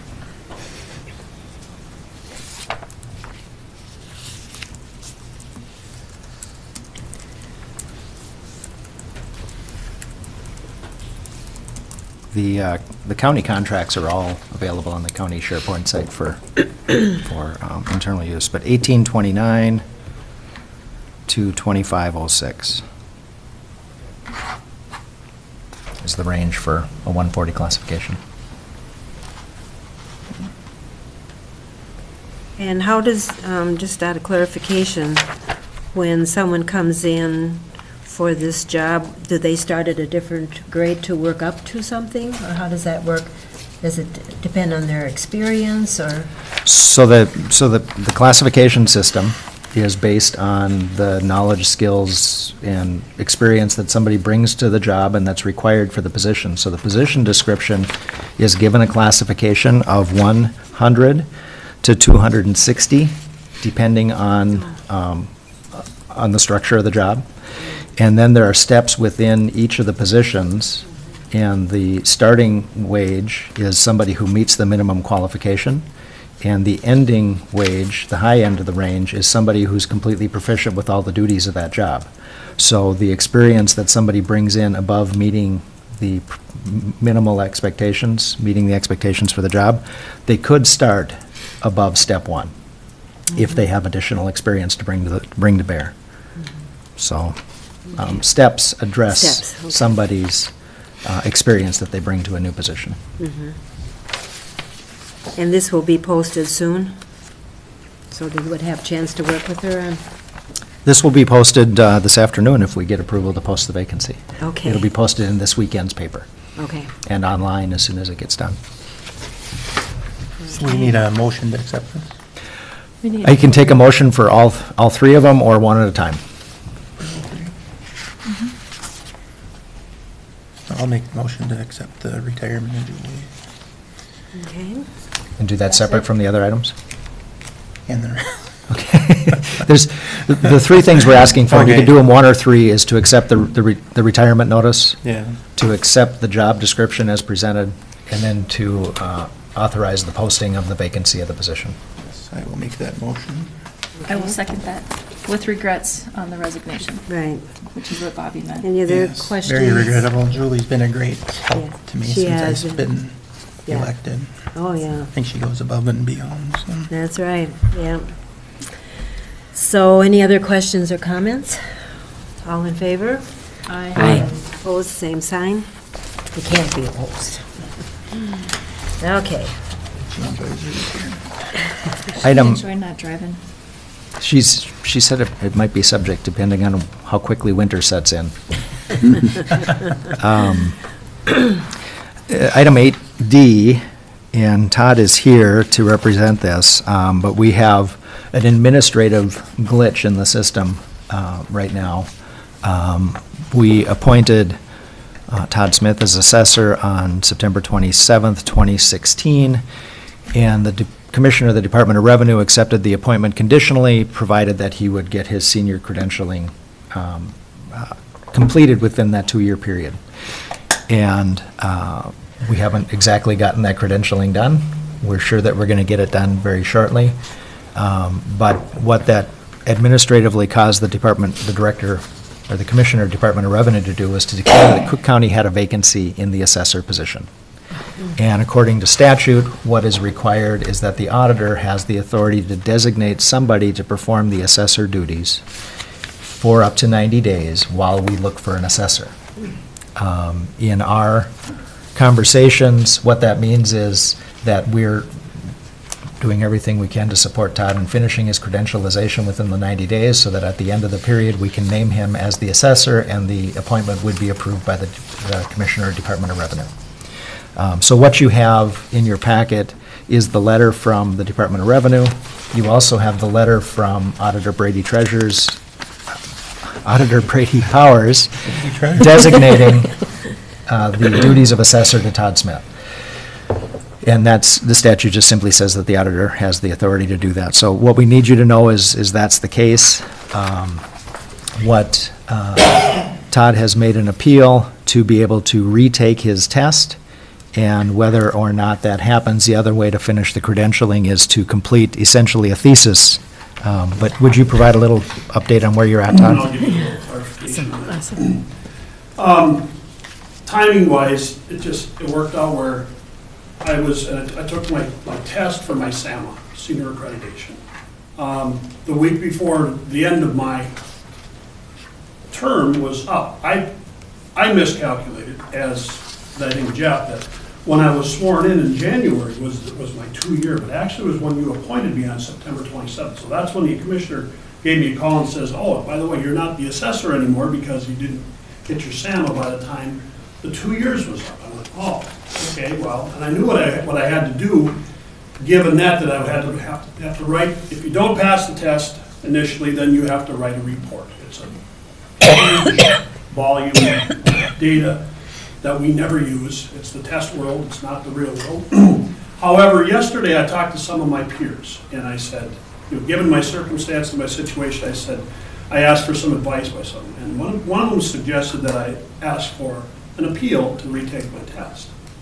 And now they're considering it, so I just got an email back this morning about that the board will hear this request because of the circumstances of our office and the fact that we're only a 3-person office, and I haven't been able to devote myself to going to classes and things like that. It's my own fault. I didn't pass the test. First time in my life I've never passed the test. However, I have to resolve this. If they allow me to just retake the test, I'll do that probably sometime in December, and I will pass it this time.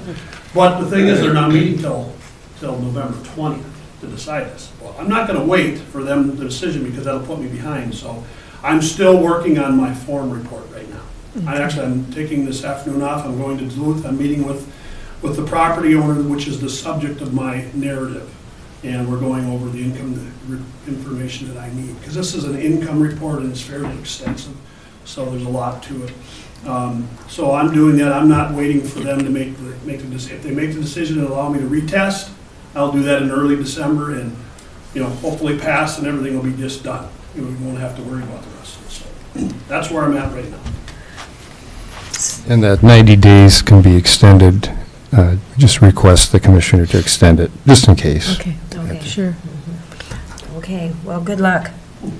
Questions? Can I ask you a question?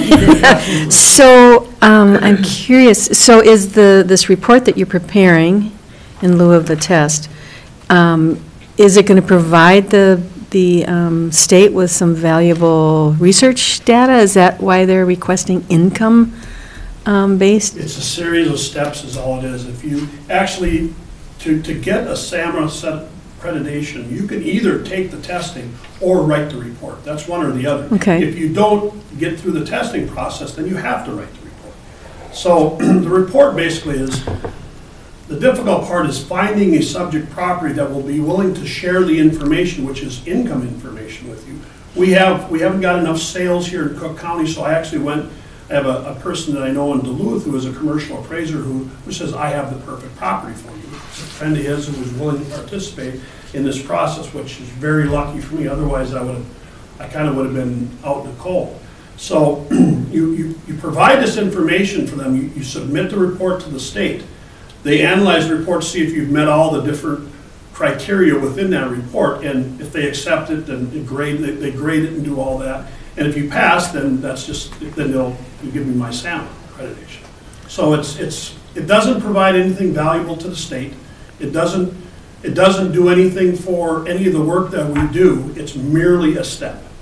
The problem with it is this is an income appraisal report, which is very, very thorough. This is something that we'll say a big box store down in Twin Cities will take the county assessor to court for overvaluation. They'll go to tax court for this. This is what they'll have a company prepare at a cost of $35,000. So there is a relevance It's a to relevant some cost because we some haven't area. had income. Okay. We would generally, most of the northern tier of the state would never, we don't even work with this stuff. Right, got it. We don't work with this income information. We don't do hardly any of this stuff. So we're not adept at this. I've never worked with this stuff. I know what it is. I've taken income courses and gotten through that. I can do income reports, but you never work with it in our area of the state. Most of the rest of the Twin Cities area, they do work with it. Got it. So that's where this I understand, thanks. Okay. Anything else? Thanks so much, Thanks. Todd. Appreciate it. Good luck with all that. Thank you. Okay. Thanks, Todd. Thank you. And then, Madam Chair, the item that we added was the Arts and Culture Community Grants. Just a little bit of context.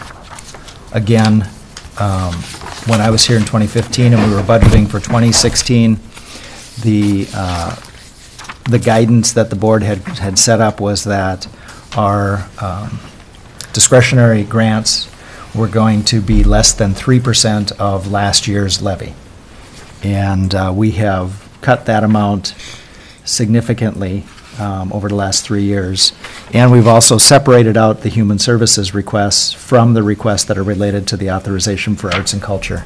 So last week at the Human Services Board meeting, we approved the recommendation of that committee and the allocation of the $130,000 worth of public health grants.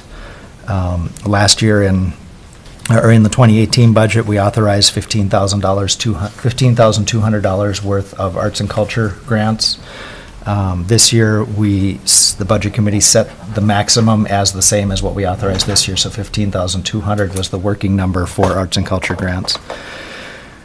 We sent an application or an advertisement out, call for applications. We received 3 applications from the Art Colony to upgrade their clay studio ventilation system, from North Shore Music Association for educational outreach for the 2019 program, and from Grand Marais Playhouse for $4,000 to fund their summer internship program. And the budget committee last week agreed that they were going to continue, or they've been agreeing to continue to fund the arts and culture requests and not exceed the $15,200 request.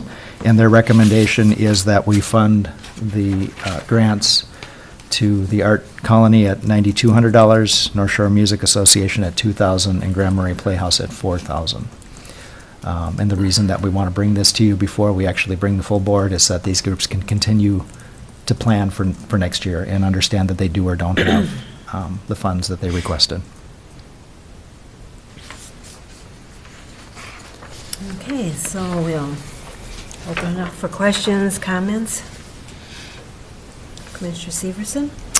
Thank you, Madam Chair. So this information is, we're not taking action on this, or we are taking action on this? I am asking the board to take Okay, action okay. on this. The proposals and the numbers are in your budget book. Number 502, is that where they are? 502 in your budget book. You have the specific detail, but I basically called out in the background here the programs that they're asking to fund. If you don't have updated information in your budget workbook related to each of these, then we can get that. But it's the recommendation of the Budget Committee that we fund at this level. It's also the recommendation of the Budget Committee that as we get together in the beginning of the year, that we have a conversation about whether we continue to fund arts and culture grants or not. But Yeah. No questions. Okay. Commissioner Bershine? No questions. Commissioner Dukirk? I find it interesting that this is more than the request that we had for relieving WTIP of their rental income. And it's just interesting how we sort out what we want to fund and don't want to fund and what we can afford and not afford. So that's all I got. Yeah, we have money to fund these, but we don't have money to fund our buildings. I seen, I believe on Facebook, they had a GoFundMe thing for the Historical Society, because their stuff was wet in their basement, getting wrecked down there. So there's, between that building and our town halls, this building, all our buildings, we don't have money to fix them, but we have money to give to these, so.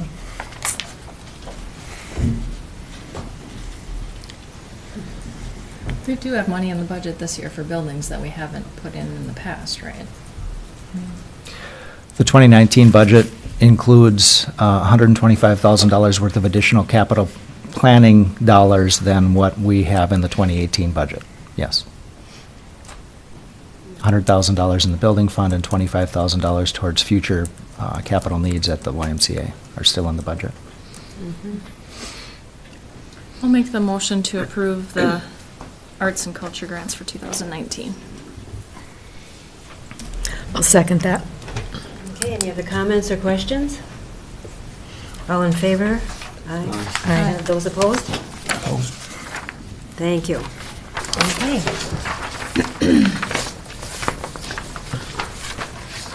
And the only other comment I would make, Madam Chair, related to the administrator report is that we are working on the agenda management software, and Judy and Julie and I are working to figure out a transition plan to get us smoothly through and into a new administrative assistant. So if you have concerns or questions related to that, I've sat down with Julie, we've reviewed the things that she's concerned about continuation of.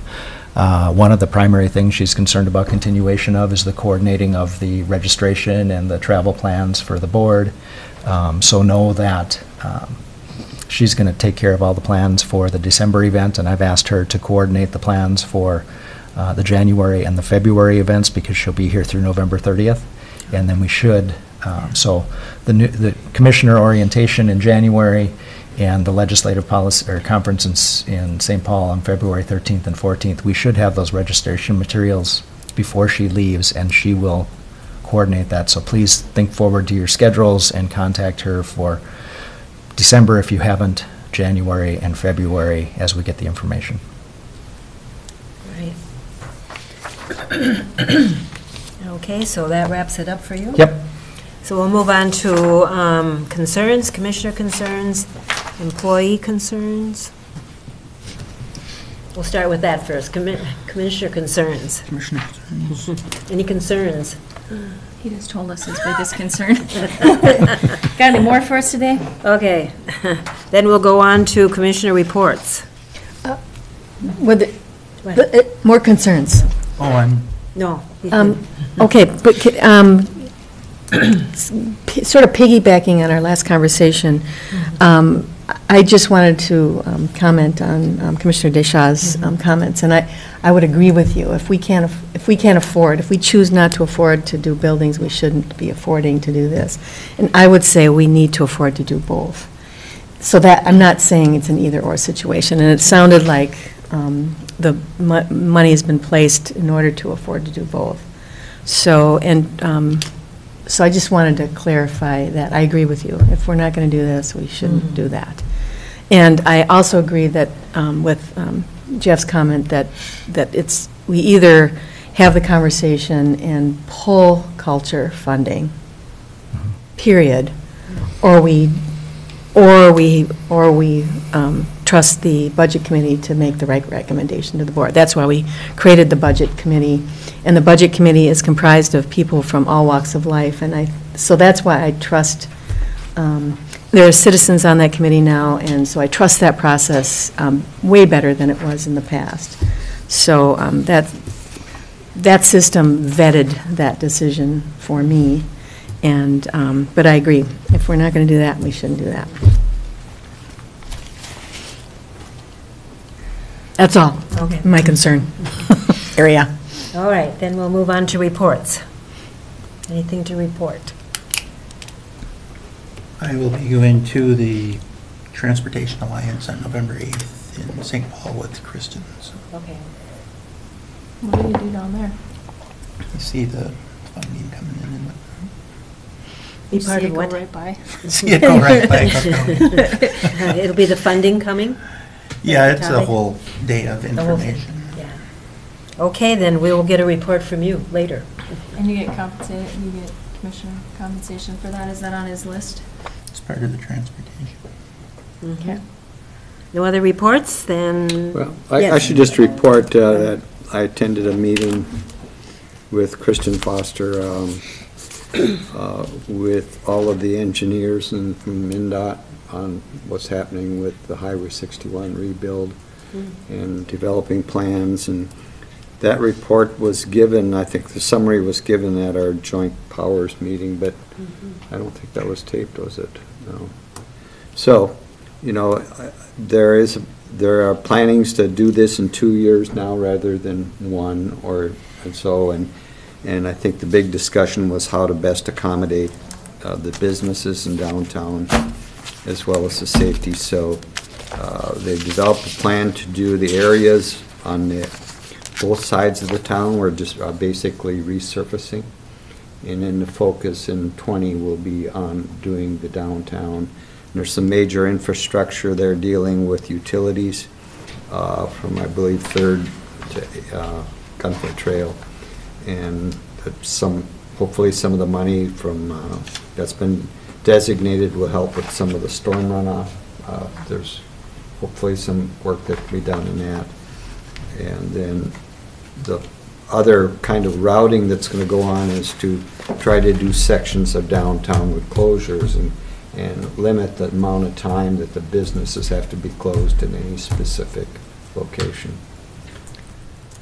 Well, the businesses wouldn't have to be closed, there just wouldn't be any access close to them. access from the Highway 61, thank you. Right. Thank you, yeah. That's it, unless there's some questions. And the other piece with the utilities would be the removal of dirty dirt. Dirty dirt. Which is, it's a great opportunity to do that. Well, that has to be done, Yeah. and the Minnesota Pollution Control Agency is going to do that. So they have the funding for that, so that's a must-do. And that was part of the reason why it was very difficult to try to get this done in 1 year, because that's going to be a major shutdown. They have to go way down deep to get that petroleum runoff. Could I just also comment on that whole process has been done, I think, really, really well. And the communication has been done well, and inviting different areas of the public to share their concerns and participate in the process has been done really well. I just want to commend the city and MnDOT and people of the chamber who've sort of changed the course when they weren't getting what they wanted. They've made a reasonable protest and changed the course of having aesthetics considered and getting, I can't remember the name of the firm, CJ and Partner, I can't remember the name of their firm, but, and then also as part of that, the cultural economic collaboration is working with the consultants just on public art placement, et cetera, and just trying to plug in so that all of our needs will get met. The city is sort of looking at the CEC as a group that will help do public art policy and things like that.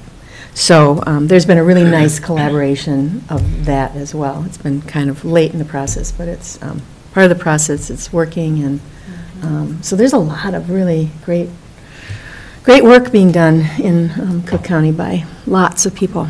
And it was Active Living and Moving Matters that started the Yes, whole ball rolling. exactly. So.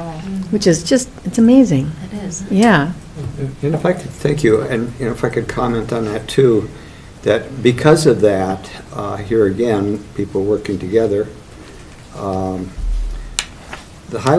Minnesota MnDOT has listened more, and they've included some things in this project that may not have been included, and the city did a great job in this visioning process, but also to try to get the MnDOT to deal with some of the infrastructure issues, especially with our runoff, because that is the key hub. We couldn't do anything. I'm on another committee, One Watershed, One Plan, where we designated, I think it was $300,000 to put into the storm runoff system, just to improve that. So there again, we stepped up saying this is a focus to go to this project because the most good will come out of it. And so I commend everyone that's been involved. It's really worked out a lot better than it could have gone if a lot of that collaboration and effort wasn't in. Yeah, it's awesome. It is. I think there was a good experience in Two Harbors also, with the business people being contacted far enough ahead so they knew that their road would be interrupted, but their business would be open. So we get the benefit of that experience. Exactly. You know, really. Okay. Madam Chair, I would remind, and I'll ask for an update. On October 1st, we had our joint engineer review, quarterly review with Lake County, and I would ask for some thoughts from Commissioner Bersheimer or DeShaw, who were in attendance at that meeting, just to make sure that everybody knows that we are meeting and reviewing that contract that we have for that shared service agreement. Bobby, you got something? You can go first if you want. Okay. Well, I think, you know, we're going about this somewhat cautiously, but it seems to be going well, but there's things to work out, and I think that I really appreciate our county administrators from both counties, and there's 2 members from Cook County where we're taking a pretty hard look at this. So I know that I'm going to meet with some of the staff involved, and that I've had to pick up some of the more responsibilities and to really evaluate the effectiveness. But I think all of us are really pleased with her work, and she's been, you know, performing at a very high level, but we also got to realize that we can't burn someone out. And so we have to really be careful about that, because, you know, sometimes you just can only squeeze so much out of a turnip, you know, and even though it's good. So that's all I'd have to offer, but it's been everything that I'm hearing, and I'll just say I'm meeting with someone in the morning, and I have people coming up to me that are maybe not even in my district that I know. I just had one on Sunday saying, wow, we're so pleased with what's happening with our county. And I want to thank our county administrator, because I know he's been holding up a lot of responsibility to make this work, and we're actually getting compliments, improvements with you know, a situation that could have more problems. So that's my comments.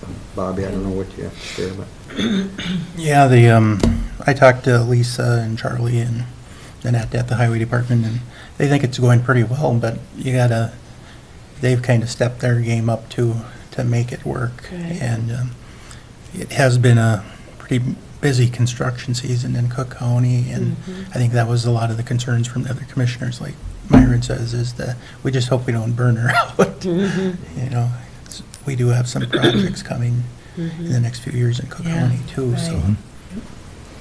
Yeah, administratively, we need to support this agreement, and Kristen, as a professional with our organization, which is why we authorized the change in the approval of a highway tech supervisor position, so that we can coordinate that and we can continue to do the work within the organization and have the oversight for our projects going forward. So hopefully we'll get some good candidates for that and be able to fill those positions and provide the support that she needs. But yes, Charlie and Lisa have done really good work in stepping up their game and organizing their groups to make sure that Kristen can concentrate on being an engineer. When you develop that agreement, will we be able to see that? With you said you met with the group of people, and you looked over the agreement. We have an agreement in place. We're managing the agreement. Okay. Yes. Okay. The agreement runs through the end of 2019. Oh, okay. Yep. The only complaint I heard from Lake County commissioners was not about Kristen and her ability to work. It was about our lack of cell phone service up here, and that they can't get a text back Can't from get to her Kristen. as they usually do. So it's all about cell towers, not Kristen. Right. Access to Kristen. Okay, anything else for meeting updates? Meetings to note, our chair and vice chair had a conflict meeting that was probably just as important as the hazard mitigation meeting, but I did make it, and you can get that plan update from Valerie if any of you would like to see it. It's got 53 items on it going forward, and so that is being updated and drafted. And then another meeting to note is the pedestrian plan. That has come out of the Active Living Steering Committee, and we have had a couple meetings working on the pedestrian plan with the city and other partners, and we have another meeting this Friday to go over it. And that you saw in the courthouse here, there's the big poster board to pick the places that you go to the most within the city. So I will bring more updates to you as those come in, but those are my 2 not normal meetings that I went to this month. More than 2. I'd like to thank Commissioner Dukirk for doing that, because I know she had a very busy day. And Filling that in for we us. just got doubled up on Yeah, just budget. Jan was my backup if I couldn't get out of the funeral in time, so thank you, Jan, for Thanks being for my backup. Being a helping each pretend other out. backup. So with ARDC, Bobby, aren't you with them on the transportation? No. No, because she gave me your name. I asked For her. ARDC? Yeah, well, Barb Caskey? Oh, down in Two Harbors? Yeah. Yeah, we appointed some people. That was for Northeast Minnesota. Okay, so we're not, are we represented as a county? Yeah. Yeah, me and Kristen are on there. Okay, all right. So at And the then Transportation Alliance, but on this Friday, we have our first Transportation Planning Committee Yeah. with ARDC. Yeah, that's the one. For the county one, yes. Yes, okay. I just wanted to make sure because I was getting all those messages and I thought, I think somebody else could be on that. Okay. Then Moran's done at the Active Living, right? Yes. Maren? Yep. Maren? Maren is, yeah. Boy, that's, Yeah, that's gonna be huge. yeah. So when we were at Northeast Minnesota last week, we got compliments on her about our Cook County's Active Living, and it seems to be like way above everything. That's why we're cramming in the pedestrian plan. And we're going to redo a whole street because of it. We may name it for her. Well, Kristen DeRuta Wharton was the start of that. Yes, that's right. So Yeah. Lauren stepped in and filled her big shoes, so. Yeah. Mhm. Yeah. So I just Okay, have yes. one more. Mhm. Commissioner, or Madam Chair, I'm the commissioner. The library board met last night, and there were just a few questions about, first of all, I just want to say the library is doing amazing work. Their programming and outreach has just sort of exploded, and they're working really hard, probably, toward that burnout stage, the staff, but they're doing really, really, really great work. But the question came up about the budgeting process this year, and because we've transitioned into a budget committee, et cetera. So the question was, from Steve, do we want him to report? And I didn't think so to the county board, but I also recommended that maybe the library would just show up once a year at least, just to give a report on all things library, just like North House does and a lot of organizations do, that they would instigate, get on the agenda, call you, get on the agenda. But my question is budget. Do we want the library to report with their budget this year? Thanks for that question.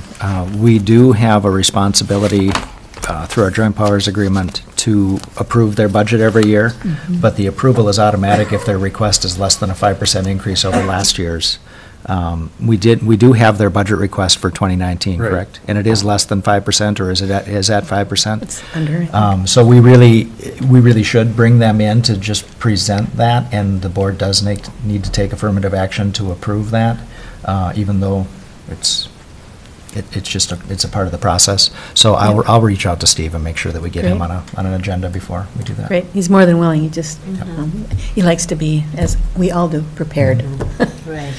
Part of the process is because the request is less than, Right. at or less than 5%, the approval is automatic. It's automatic, so I knew that But part. we I still wasn't want, you're sure. absolutely right.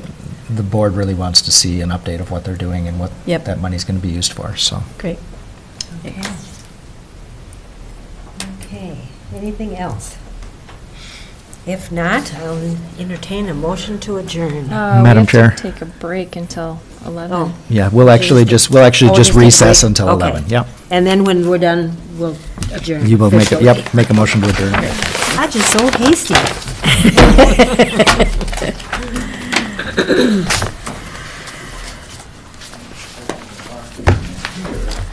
Okay.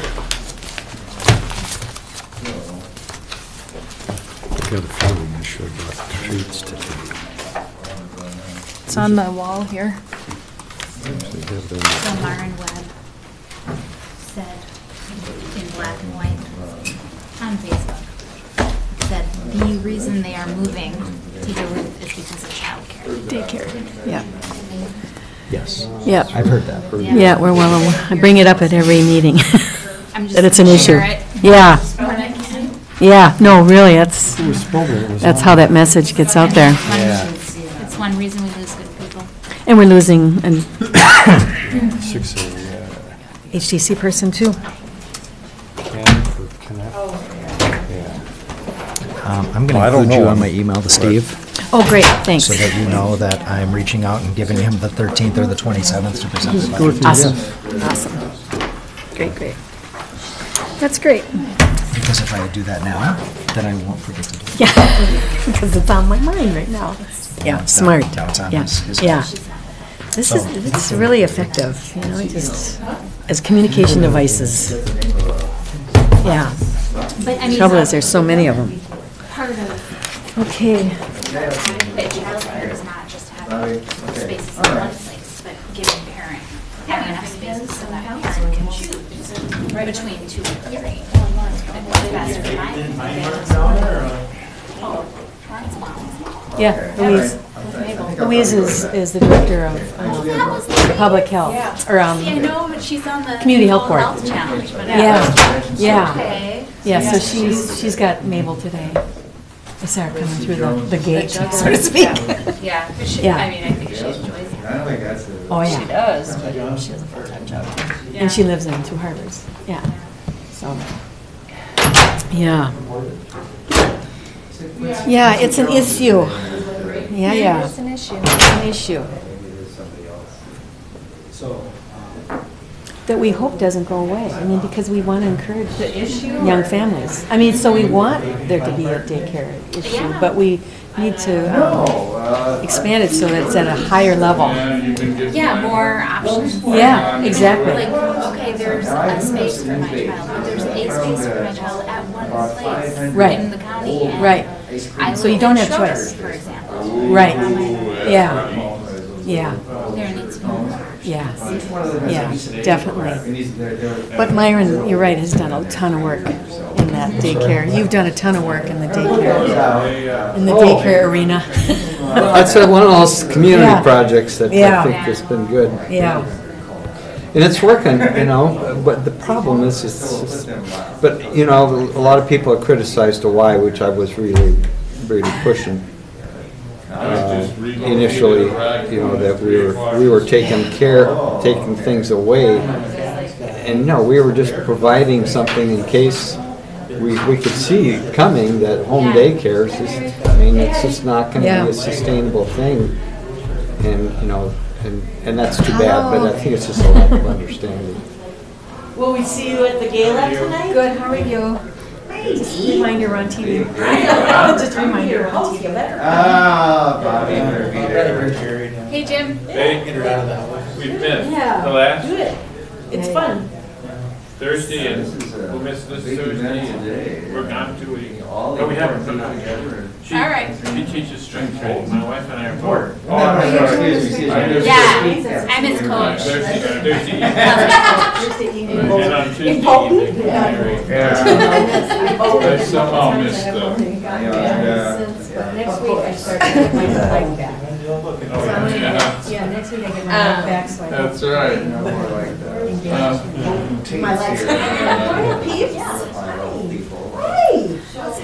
So you do this with me? I did it on Thursday morning. I coordinated my belt with my high voltage. I'm just kidding. I didn't. It wasn't on purpose. Yes, gentle and. I'm just. I like how that worked out. My biggest serious. Yeah. That's probably the good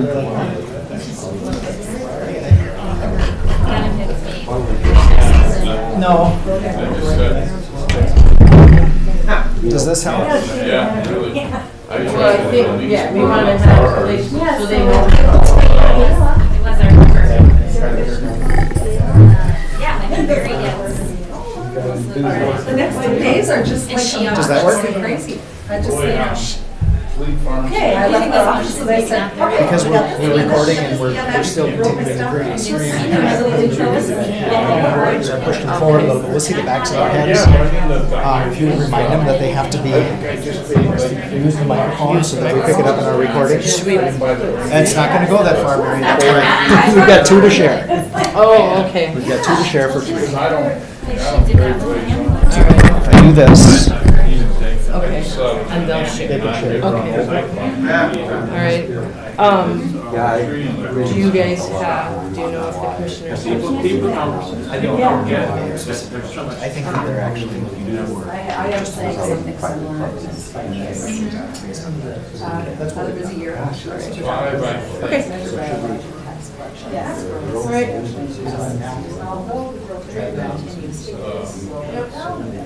Yeah, what we often hear is the collective side. The ability to catch up. From some of our stakeholders, there's the continuing.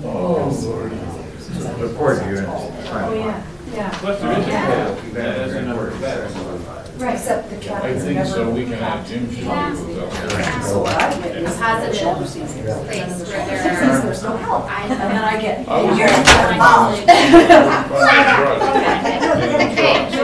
What do you Nobody's teased us that far.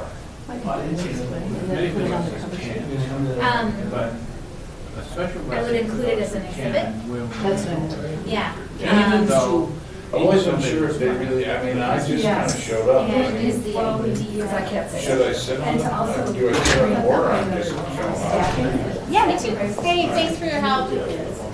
Yeah, I mean, I have no problem with that. I only just showed up the first time. That's why I said, I didn't know if I just got added on because. Yeah. Jack Stone. Well, I didn't know if I was. That's why we're working for online. Yes. Are you? I don't know, I've never asked you if I'm actually on it or not. Yeah. I don't know which ones are, The extra. and I'll say- The transportation planning thing. But you've been attending that. Oh, I just had the one. And I just showed up, as adult supervision. Oh, yeah, how that goes.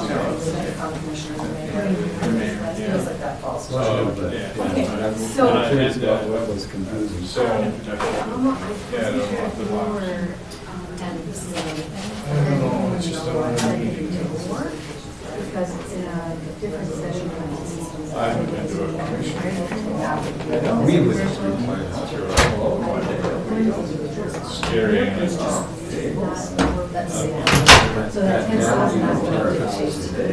Yeah, I maybe should, I should have. That's what I was didn't confused. I was So, saying.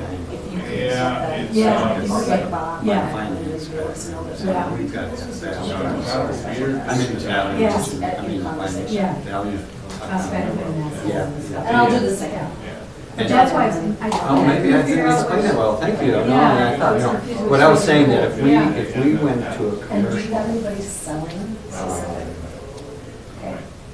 broadcasting system, paid, We'd be paying a lot we more would be than paying $10,000. a lot more to find. Okay. Yeah, that's what I mean. Because if Because they we, could sell. but- and then I didn't want to get more into this, but all that's the issue. for the FCC, No. all you're required to do is public service. That's fine. I'm thinking we're aware that other houses. That may not They could, necessarily mean emergency Right, services. might be. So, yeah. I think it would be Yeah. easier That we're if getting. But they have to provide a Yeah. public service. and we put Yeah. a table there and then they. Yeah. In other words, they would And have to maybe at have some point a during this, you and I, Yeah. all of us can get up and just probably do say. tornado. You know, we got these great apples. Severe weather. Yeah. Look at Jenny. Yeah, and there's this, But they- I think, as that's they all. come in, there's this big yellow thing over here, and it will naturally. Now I get it, right, it's just confusing. I maybe didn't Yeah. explain that well. Remote. Yeah, well, it's pretty hard. That's good this afternoon. Yeah. It's like you I gotta try not to wait. talk a lot, because I Yeah. can talk a lot. You wanna wait, yeah, you wanna wait. How are you? What a nice hat. Yeah, I know, I was just. Thank you. Actually, It was sorry, I Nancy's. didn't mean to. No, we're getting a really, really good. Leathertown and Yeah, Yeah, exactly. that's what I'm saying. That's right. Towns, they have operational towns, Oh, yeah. especially the operation. Some were Christmas cookies, Not- decorations. Vietnam's the same way, yeah. You go to one town for linens, another town Right, for furniture. right, another we had to town buy it. for Yeah, we overnight, had to buy it, yeah. One town was Got it. the Yeah, the thank weaving you. town, the rug making I town. figure, I mean, I knew what side you were on. I just- One week lessons. I mean, you're right. Yeah. Yeah, really. Thank you, I appreciate feedback. Okay, yeah, but I just. Tune in, that's all right. Are you coming tonight, Jen? Yeah. Great, are you? Yeah. I should have brought the list. Yeah, because the list I've got was. I have a list from yesterday, the menu.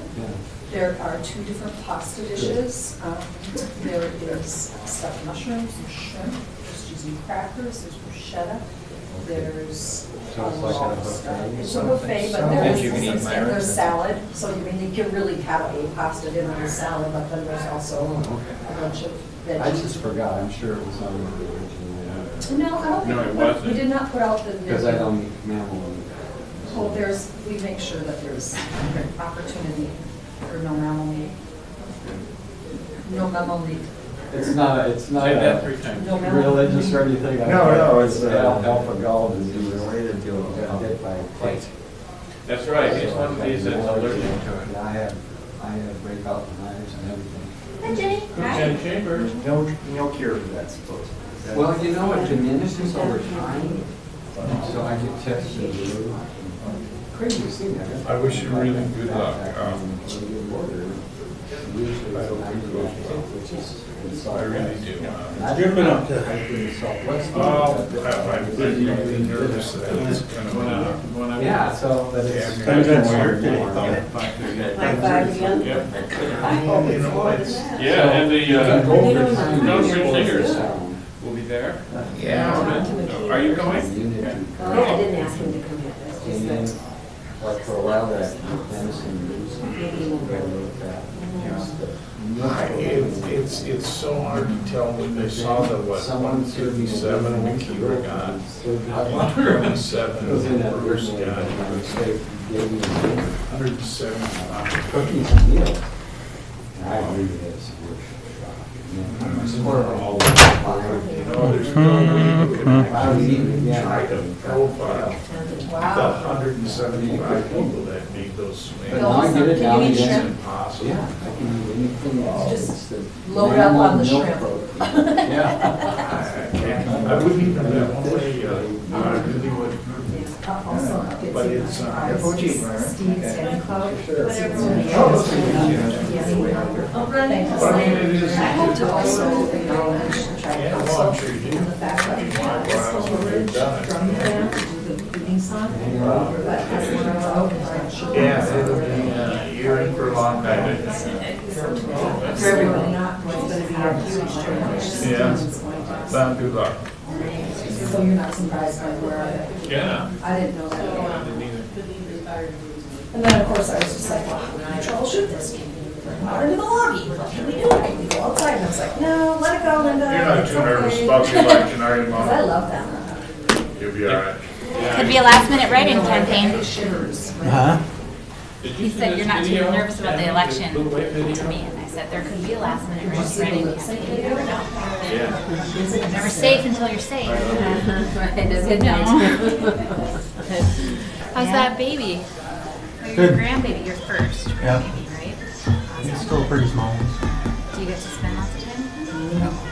They live like right next door, but I never Busy guy, out doing. 16 hours. Oh my God. How little is he?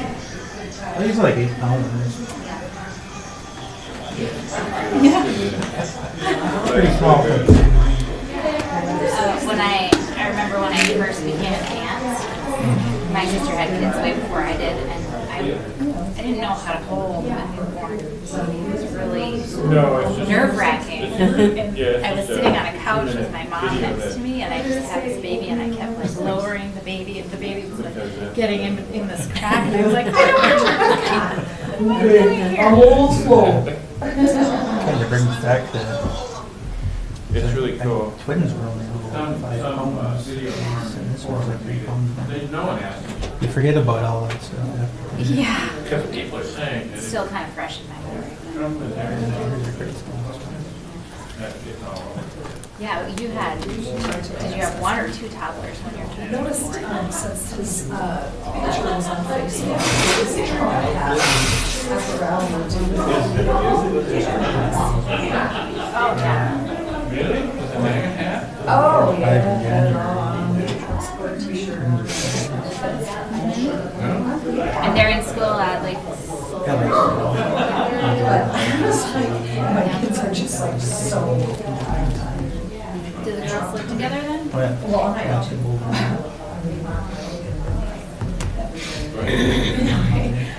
What's that? Yeah. Is she there too? No. Yeah.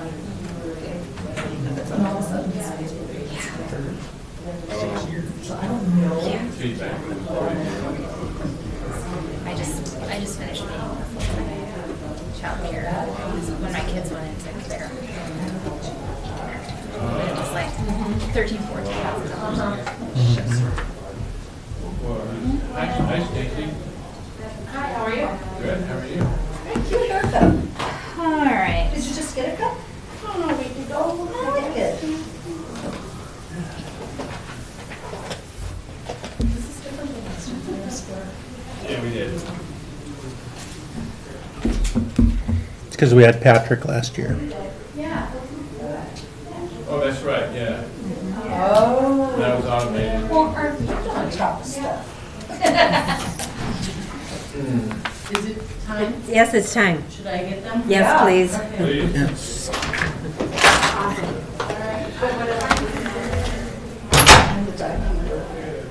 So, I checked out the chamber website. How do I keep in touch with what's happening at chamber meetings? Are the minutes not posted? I can see them on the keep up.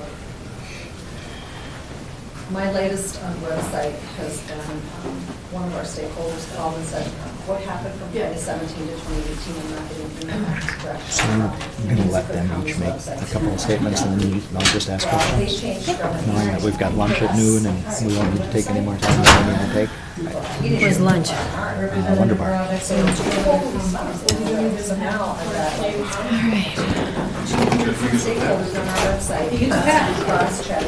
Anybody can go? Before we start. Yes, I'm assuming there was, when this all circulated around, people were asked to respond to the email. Hold on, I didn't see it. The commissioners, I was trying to remember if I was telling That's fine. So should we just have this? Yeah. Well, we can introduce them. Or Mark can come. Oh, we can introduce them.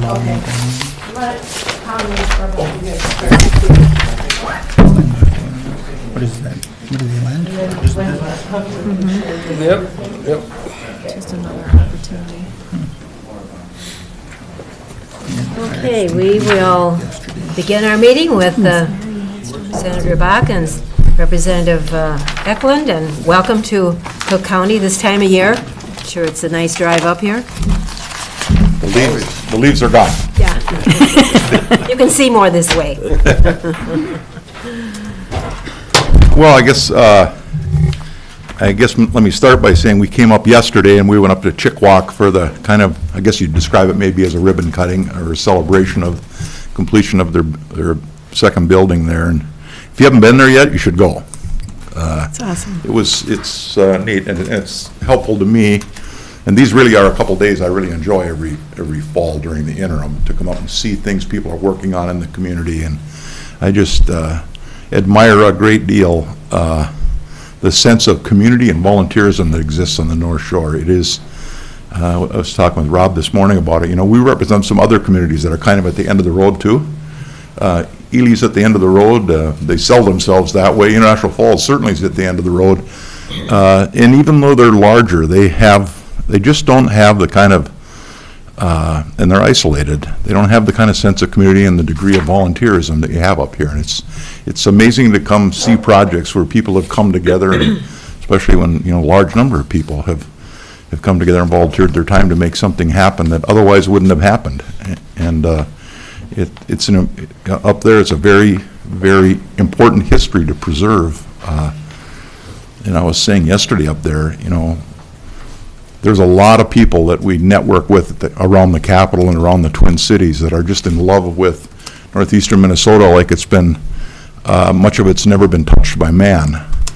And I think as they paddle canoes around, they don't know the real history of northeastern Minnesota and the days of the fur traders and the logging and the mining and how this area originally was carved out. Is amazing history that needs to be preserved because most people that come here don't know it.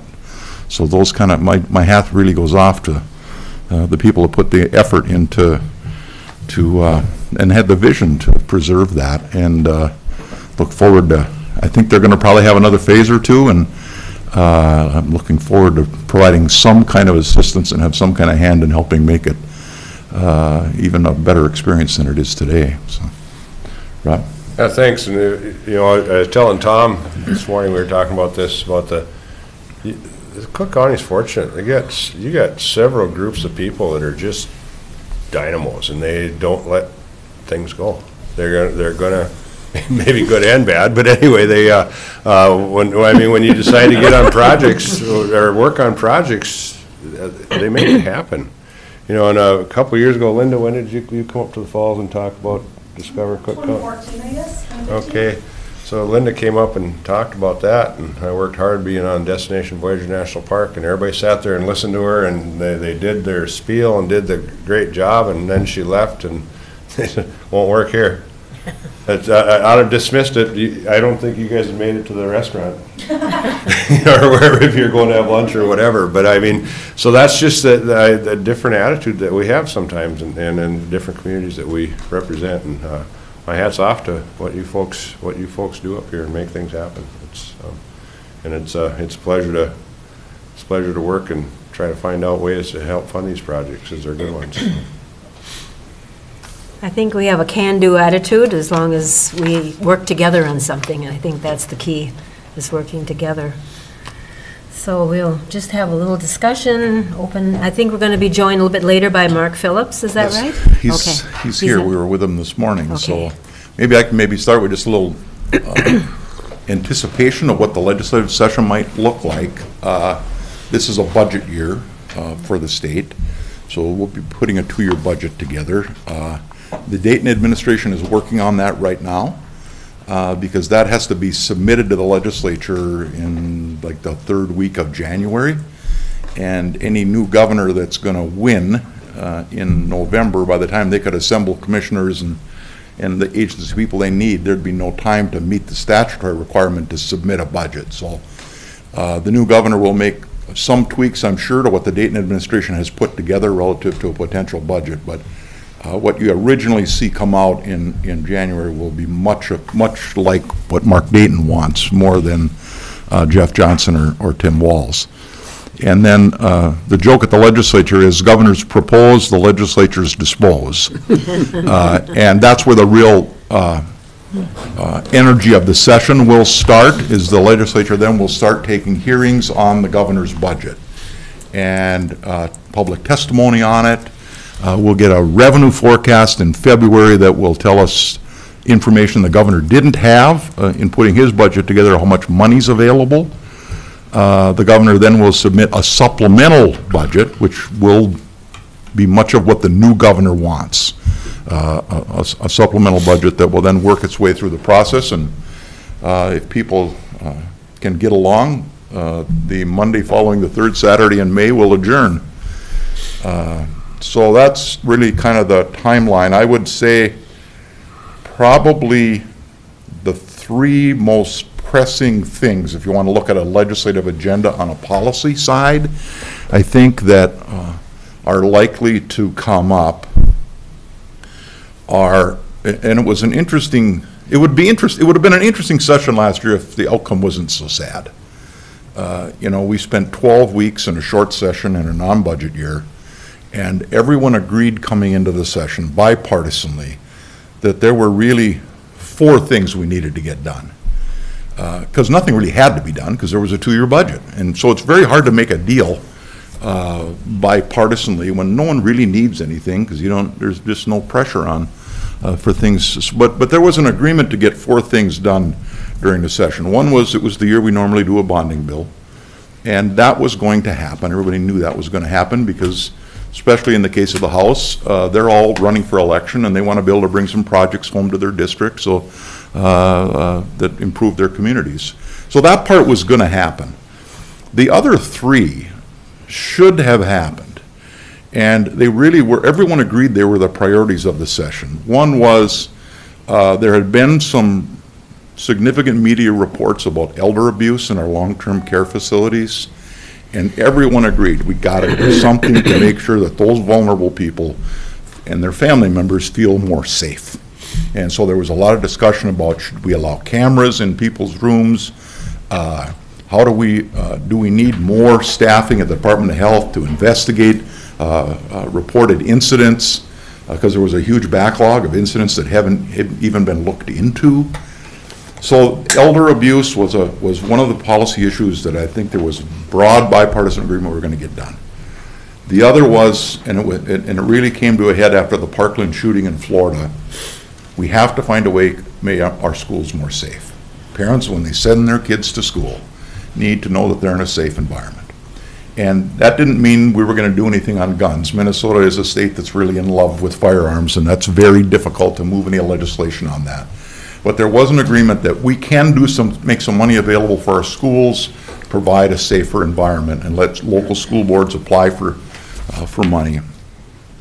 And you saw there were a round of grants. There was a little bit of money in the bonding bill, I think about $25 million statewide for school safety. But the larger school safety provision didn't pass. And then the third thing that there was agreement we should get done was we have a serious opioid epidemic in this state and in the country. And there was a lot of agreement and bipartisan agreement. We've got a member of the Senate who lost a daughter to an overdose. We've got a member of the House who lost, was it a son? Son. Baker? Lost a son to opiate overdose. They were the authors of the bill.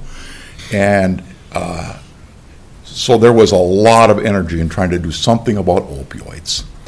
And the bill that was floating around was a penny a pill tax on opioid prescriptions, because what we learned is about 75% of the opioid addictions start with prescription medications. And to put a pot of money together to figure out how we're going to start to deal with these mental health issues around this, and that didn't pass. So what ended up happening, why I say that it would be interesting if it wasn't so sad, is, and I don't mean to come across as partisan, but the Republican leaders of the House and Senate, and they controlled both the House and the Senate, and a Democratic governor, decided that there is so much agreement on these three things that we can put everything into one bill. And we're going to put some stuff in there the governor doesn't like. But because these three things are in there that really the state wanted, everybody thinks those are important priorities in our communities, that they could get a few things done that the governor objected to. So when the final negotiations started in the final couple of weeks, there were about 150 provisions in that large omnibus bill that the governor objected to. They got it winnowed down to about 60 some, but there were still like 60 things in there that the governor said he just objects to the legislature doing. And they underestimated the governor, and they really thought he was going to do that, sign that. And I tried on the floor the last night when the supplemental budget bill was up for a vote, 989 pages in one bill. And other than the members that were kind of close to the negotiations, the rest of the bodies didn't have a clue what was in that 989 pages. We got it 3 hours before. It was that thick. If you read 200 words a minute, it would have taken you 30 hours to read the bill. It was shameful that we couldn't at least carve off the things we all agreed were important agenda items for the session and pass them on their own. They were separate standalone bills. That's how they were introduced. But they overplayed their hand, and both the Republican leaders are actually friends of mine. I fished with one of them, and they just totally fumbled the ball. And so I tried to send the bill back to conference the last night and say, let's get the governor, make sure we can get the governor's signature on this, because he said he's going to veto it. And unfortunately in the Senate, the vote was 43 Republicans to not send it back, and 43 Democrats to send it, or 33 Democrats, to send it back, and the motion failed by 1 vote. And the bill ended up going to the governor, and he vetoed it. And the outcome of the session was kind of nothing got done, because there was this unwillingness for the legislature to compromise with the governor. So now we're going to get a new governor, and the Senate's in an interesting place because when Al Franken resigned and Tina Smith, the lieutenant governor, was appointed to be the senator, created a constitutional provision where the president of the Senate became the lieutenant governor, and it's in the Constitution. And that's Senator Fischbach from Paynesville. She decided not to resign her Senate seat, and she went through the session as both lieutenant governor and senator and president of the Senate. And we decided to file a lawsuit based on the Constitution. After the end of session, she accepted the fact that we're going to lose the lawsuit, and she resigned from the state Senate. So the Senate right now today is tied, 33 Democrats, 33 Republicans. And we have 1 seat on the ballot in west of St. Cloud. It's towns like Sartell, Sauk Rapids, St. Joe, down to Paynesville. Got a county commissioner for a candidate down there from Stearns County, and he's a really, really good candidate. And you all probably have heard me say, and Rob's certainly heard me say, county commissioners make really good first-term legislators because they've had a little hand in a lot of what we do at the Capitol. You know something more about transportation and health and human services and corrections, and that other people from other walks of life when they come to the Capitol don't have kind of the breadth of experience. So I'm really hopeful that his name is Joe Perschke from Sartell, and November 6th we'll find out if he wins. I'll become the majority leader again. If he doesn't, I'll stay the minority leader, and it will make, with a new governor, and I do think the governor is going to be, barring something totally unforeseen, the governor is going to be Tim Walz. I think having a rural governor would be good for our rural communities. If I have one criticism of the Dayton administration, it was somewhat metro bent, and that's just by nature, I guess. And I'm hoping that a rural governor, and we haven't had one since Rudy Perpich, it's been a while, will maybe place a little bit more emphasis on some of the challenges that we have in rural Minnesota. So looking forward to the governor's election, and certainly to the Senate race in Senate District 13, because it kind of will set the table for what the political makeup of the legislature will be going into the session. If you want to get a little idea what the governor's budget might look like, we get a revenue forecast in the end of November. For some reason, it usually comes in the first week of December, but we call it the November forecast. It will give us a current situation of what resources the legislature will have to spend. But when you hear a number, the Senate put a provision in law back in 2014 that said any budget surplus that comes in November, 1/3 of it goes to the state's budget reserve. So let's say we had $600 million in the November forecast as surplus money. 200 million of that will go to the state's budget reserve. I am very serious about continuing to build our budget reserve up. We'd like to get it built up to somewhere between 4% and 5% of the state budget, because you're not going to have positive GDP growth indefinitely, and eventually we're going to hit a little bump in the road with our revenue. And the first place that the legislature goes when we're short on revenue is we borrow from schools. And oftentimes, because the state can't borrow to balance the budget, but we can delay payments to schools, which is the same thing as borrowing from them. And during the plenty years, we borrowed so deeply from schools, the schools had to go out and borrow money. And they can borrow at the state's credit ratings, so they can borrow relatively cheap, but we didn't even give them enough money to cash flow. And I really, having gone through a period like that, I don't want to see the next group of legislators in a situation where when we hit a little hiccup in revenue, we've immediately got to start borrowing money from our K-12 system. I just think the state building a good, healthy budget reserve, like most homeowners would like to do in the event of some kind of an emergency in their family, is the prudent thing for us to do. So we've got about $1.6 billion in the state's rainy day fund, you might not call it, the budget reserve right now. I think the trigger where the money would quit going in is about 2 billion. So we're going to get a little bit closer to that, but some of the money you see in the November surplus, and I'm assuming there's going to be one, a third of it will actually go to the state's budget reserve. And unfortunately, the Republican legislature last year, at a time of surplus, took some pretty significant money out of the budget reserve, a couple $100 million, to help buy down the cost of some health insurance. And that's not what I've been trying to put that reserve together for, to spend it when you have money already in the state budget to spend. But so I'll be pretty careful not trying to dip into the reserve, because the economy is still pretty strong. We've got positive GDP growth. It's when you should try and build reserves. So sorry to be so long about that, but just wanted you to understand that just because it looks like there's a surplus in November, when you see that number, a third of it's going to go to the reserve fund.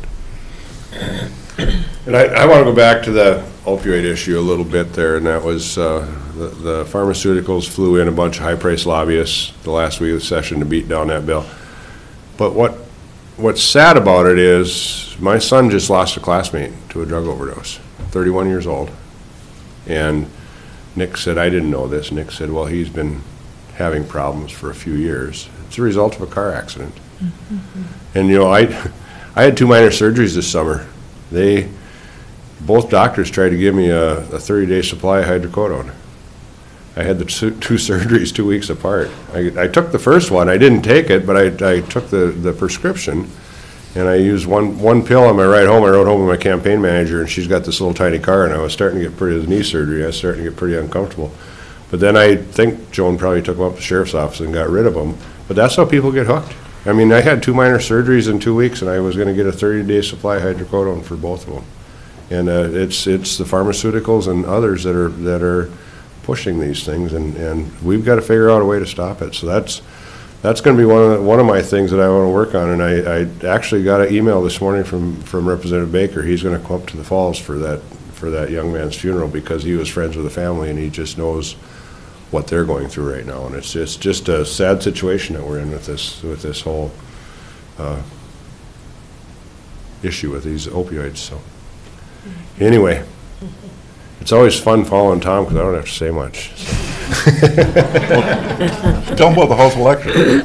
Oh yeah, we're pretty optimistic that we're going to take over the majority. It's going to be close. I think either way that it happens, if we're in the majority, it'll be by 2 or 3 seats. If we're not in the majority, it'll be by 2 or 3 seats. But we've got terrific candidates throughout the state, and it's kind of fun with me being on the leadership team. When I raised my hand and said, yeah, I didn't know how many miles I was going to be putting on recruiting candidates, but it's fun. I enjoy doing it, and I've met some interesting people to get them out there, and we're cautiously optimistic that our Minority Leader Hartman will be the speaker coming in, and if that happens, then Tom's Majority Leader will be able to do good things for our communities. I can tell you that, especially if we have a clean sweep. So it's looking good. Numbers are looking good. We'll see, but talking to Commissioner Starley before this thing, it is a crazy year too, so you never know for sure what's going to happen, but we're optimistic that we'll have the majority when we go back. So. The legislative session, that starts a little bit earlier, doesn't it, like in January? Constitutionally, it starts the Tuesday following the first Monday. And this year, the first Monday is the 1st. So it's going to start as late as it can. It starts on the 8th, 8th of January. This omnibus bill with the elder abuse, will that come back again sometime? No, that's because the biennium's over, it will have to be reintroduced. But, you know, they're not, in the context of a budget year, they're not huge issues, but they're darn important to families that are being impacted by it. So there's a lot of momentum around the legislature to do something on it, but it's not the kind of thing you're probably going to read about. The first thing you're probably going to read about is federal tax conformity, because there were 2 bills at the end of session. One was the supplemental budget bill. It was 989 pages. The other one was the tax bill that had federal conformity in it, and they really felt the governor's going to take this federal tax conformity and we're going to push some tax cuts down his throat as a part of it. And the governor felt very strongly. He came in after the plenty years, his first budget in 2011 facing a $6 billion deficit, and had to make some real tough cuts and borrowed from schools to cobble a budget together.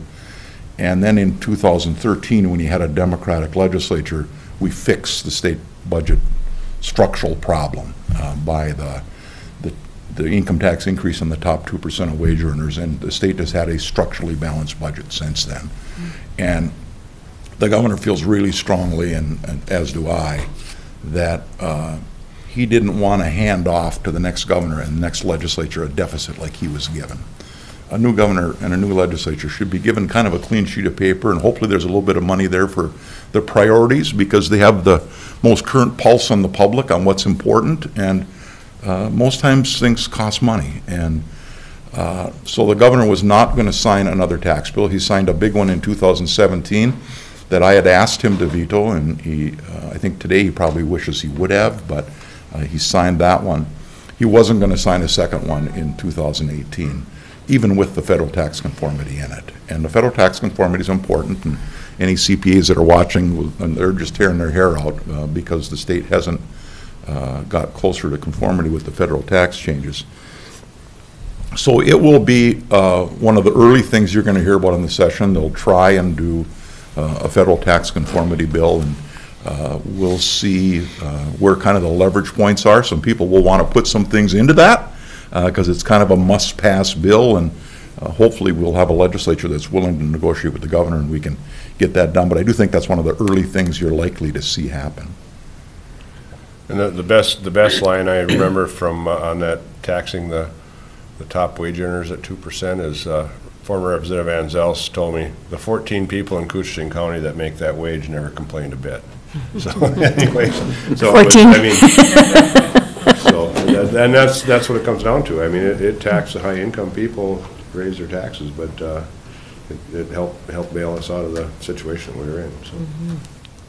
You know, I thought it was, not meaning to digress too far, but I can remember when we did that. I was the majority leader, and the minority leader of the Senate stood up on the floor the night we passed that tax bill, and he says, Minnesota's economic recovery is going to collapse because of this tax increase.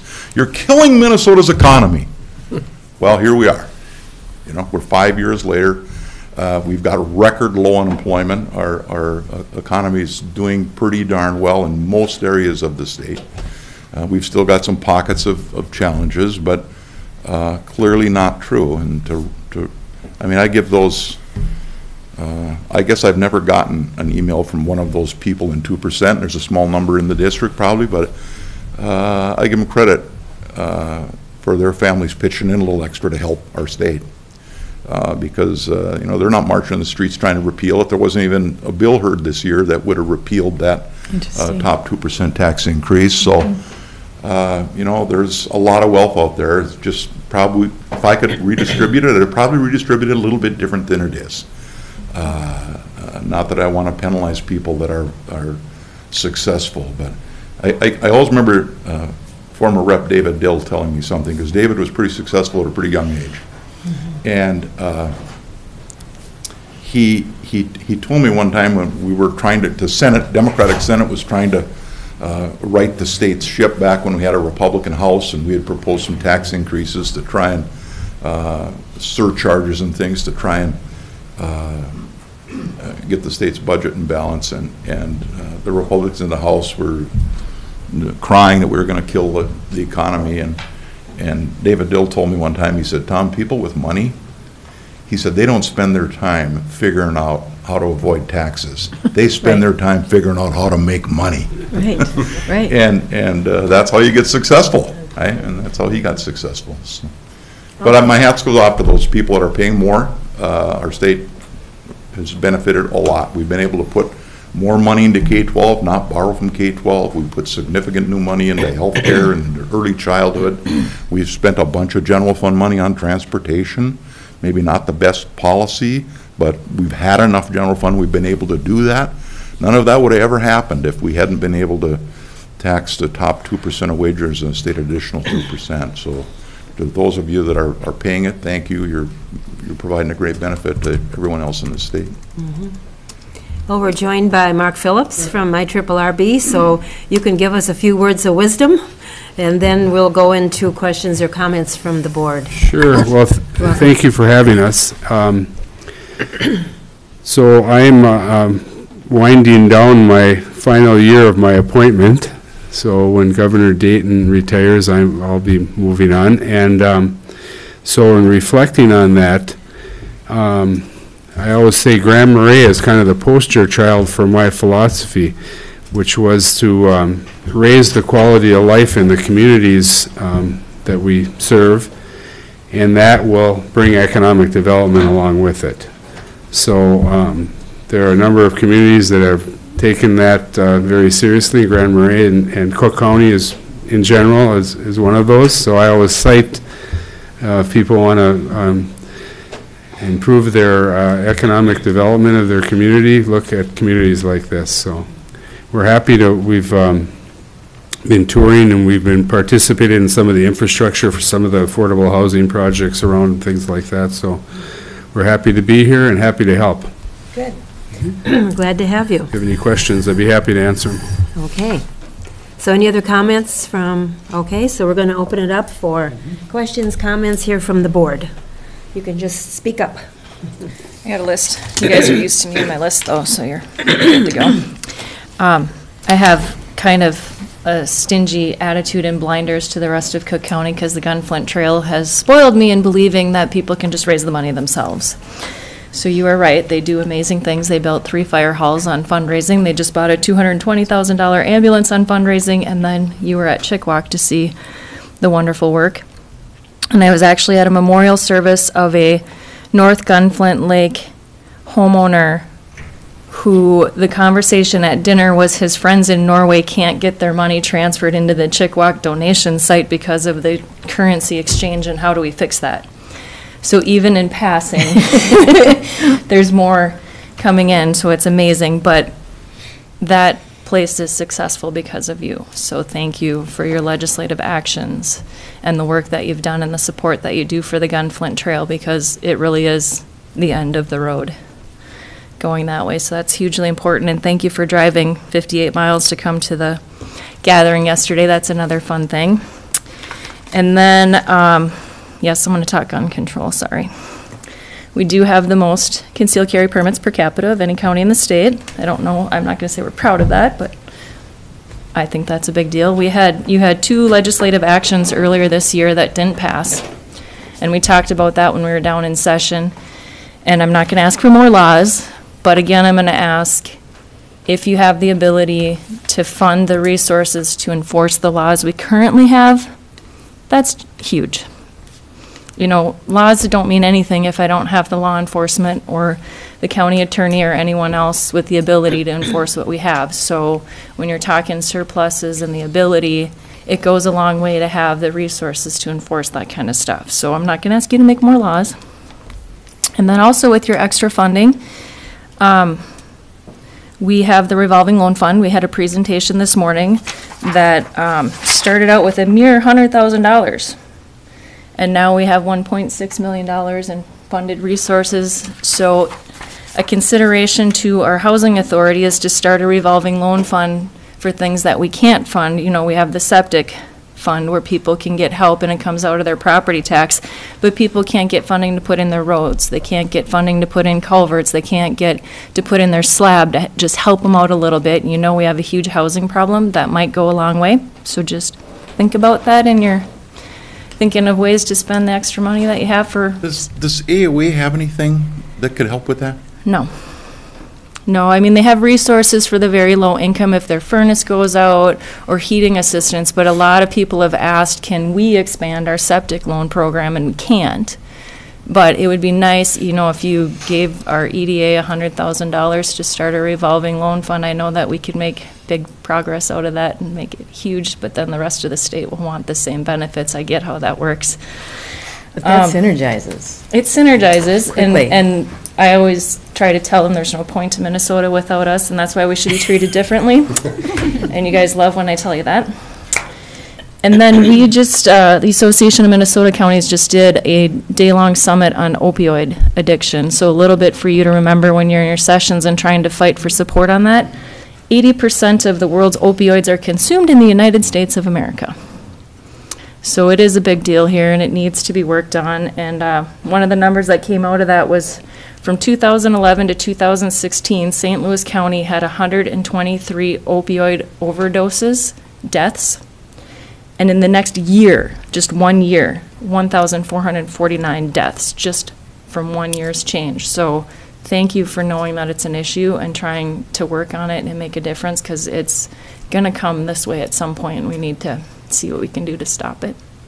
Well, you know, if I was going to make a guess, and I'm no lawyer, and never had any ambitions to be, it's more fun being a carpenter, I think it's the next big lawsuit.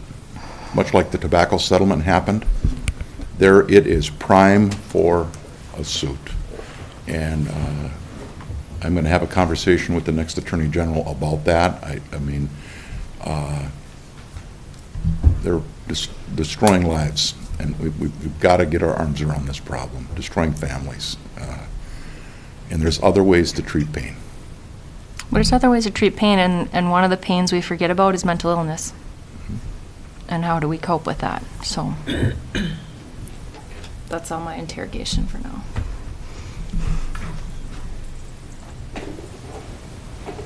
Let me say about transportation, because I'm the guy that got in the way last year.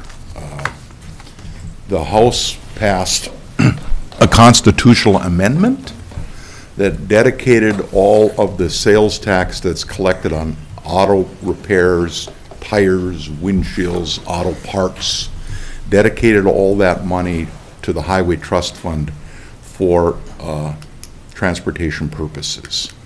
So it took about, I want to say, I think about $350 million a year out of the state's general fund that would be available for things like county program aid, out of the general fund, and parked it constitutionally into the Highway Trust Fund. And I realize we need money for transportation. And I had some members in the Senate that wanted to vote for that. And I actually pulled them back, and it did not pass in the Senate. And I kind of had some long-term reasons for doing that.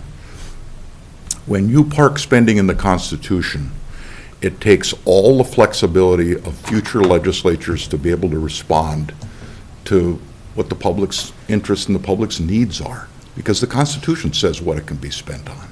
And taking that amount of money away from the legislature and saying that roads are the most important thing forever going forward, I just didn't think was the right public policy. And I think it would have probably passed. But it would have created some funding shortfalls in the general fund down the road. Yeah, not today, because, yeah, we could have prioritized that as the number one thing over everything else when you have a surplus. But you would have made the deficit much deeper when economic activity slows down.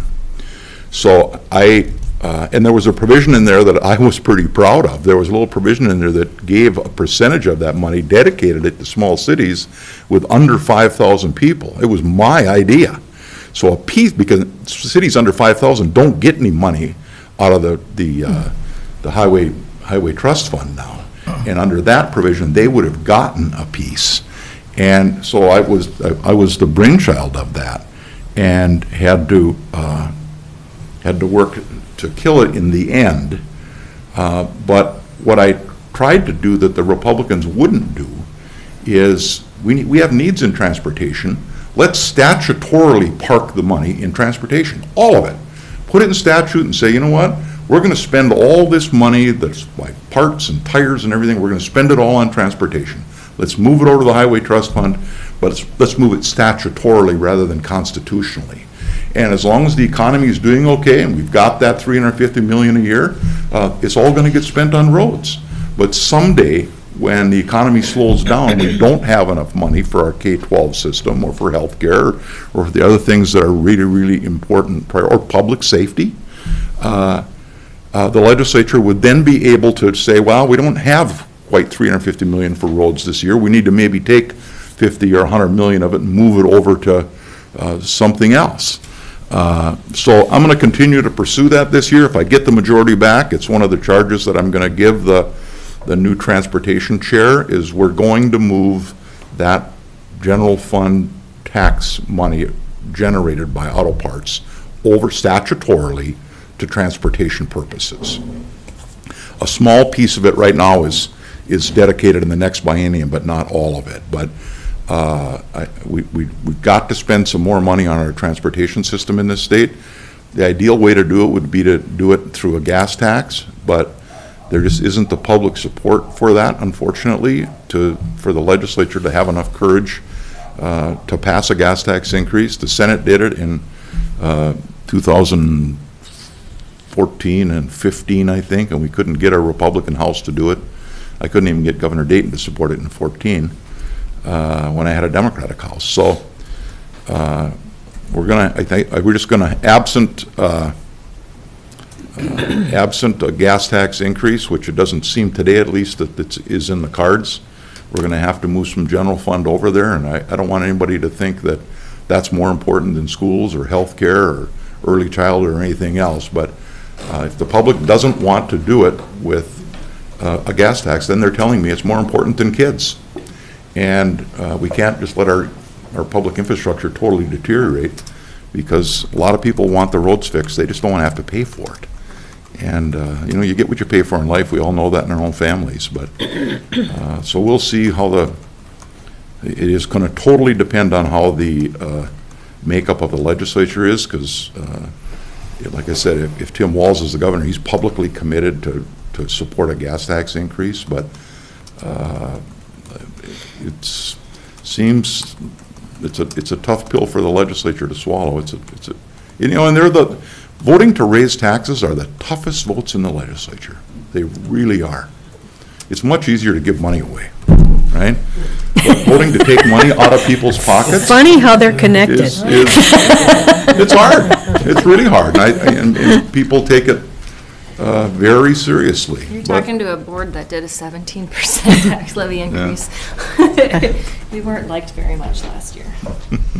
Well, and when you talk about that constitutional amendment on that, Senator Bach and I took a lot of heat from a lot of groups that normally are behind us, labor groups, that the majority party and others cobbled this group together, and they came down and lobbied us hard on the importance of this constitutional amendment. And I agree statutorily is the way to go, because then you have some flexibility. But boy, if we hit a recession like 2008 and you're dedicating all that sales tax constitutionally to the transportation, the rest of the budget would just be shot. So I mean, we've got to have flexibility.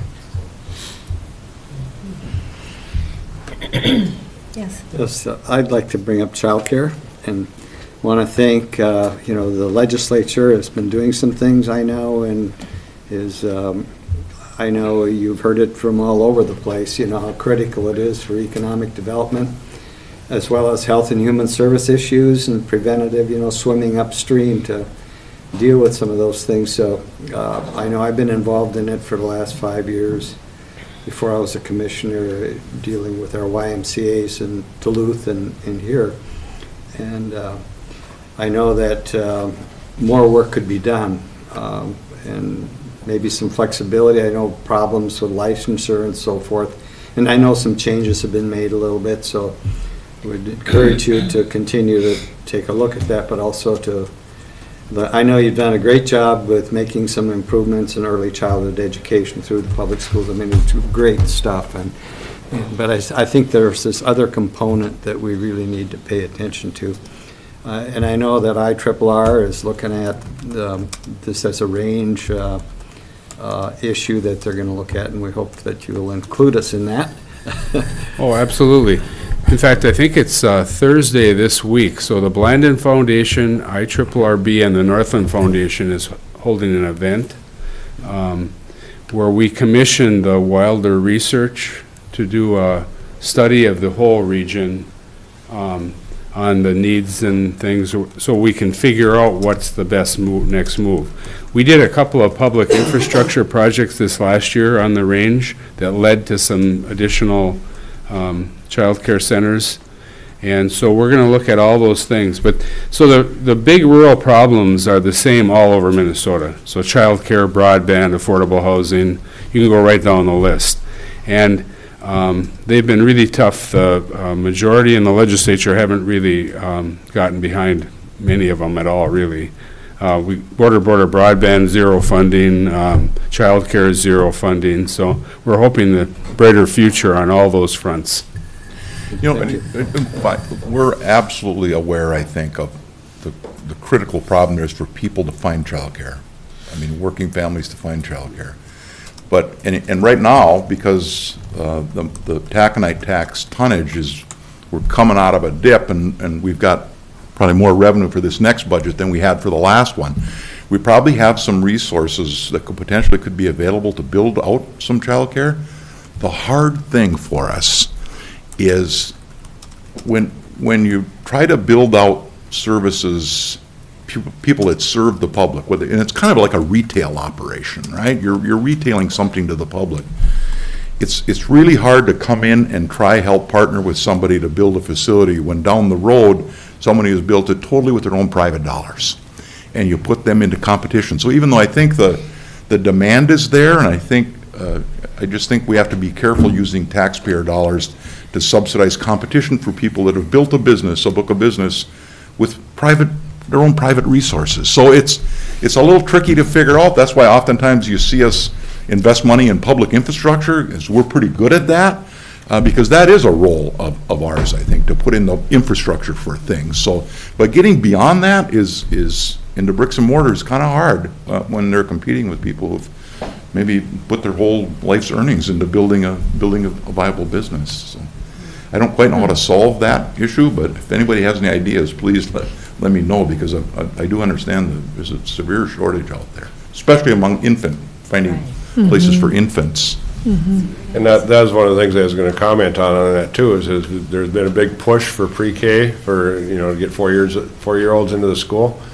Well, in the child care business, the 4-year-olds are the moneymakers. Right. Because So it's actually they take less staff time and all that kind of stuff. So it just puts that much more pressure on the daycare providers. So.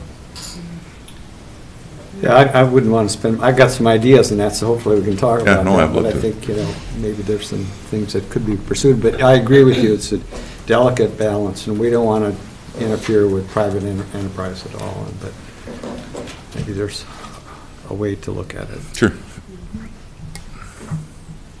Thank you, Madam Chair. I just wanted to ask about the fiscal disparities tax a little, and is there any way to get that back into the county? It's not like we have a huge commercial district here that pays that, but I'm just wondering what the future is, or what you see the future is for that. And I know, I sort of understand the originality of it, but it'd be really nice for the small area that we are if we could get if there would be a way that we could even invent a project to get some of it back. A public project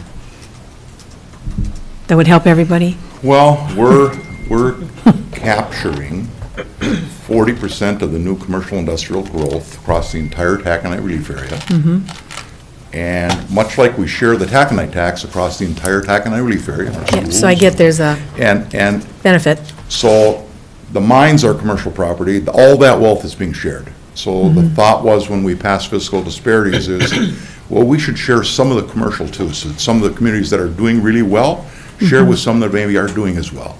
So we capture 40% of the growth everywhere, from every community. And then we pool it, and under a formula, it goes back, and the communities that benefit are ones that aren't growing.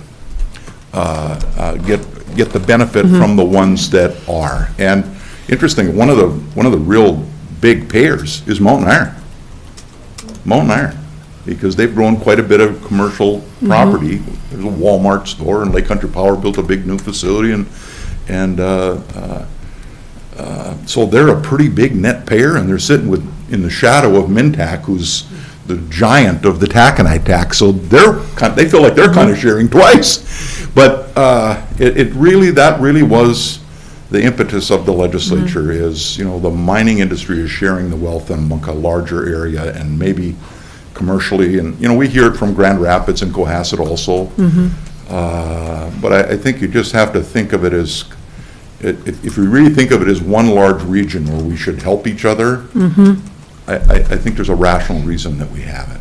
Okay, But, yeah, and I understand that. because we have mining tax money, we do projects all over. Right, where right. people So have that's where the projects, the where people- project part is here. Yeah.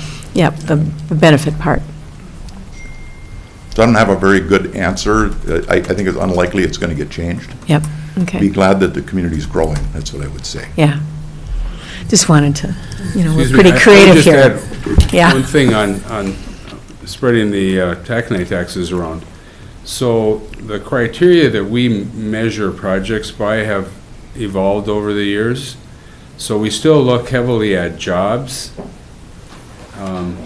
So if a project has employment possibilities with it, it scores better. But also projects that, as I mentioned before, increase quality of life, that gets more points. But the third one is leverage. So we prioritize money to communities or local units of government that want to help themselves as well. So if there's local investment or other partners bringing in, so we're trying to leverage our money. We have a very modest amount of money. I know it sounds like, to a small community, it sounds like we have these millions of dollars, but if you look at our geography, it's a pittance. So we have to make sure that we take $5 million and turn it into $50 million Right. worth of projects, not $5 million worth of projects. Because a lot of times there's people in a room somewhere saying, geez, if I could get $1 million from IRRB, I could do a lot of good things.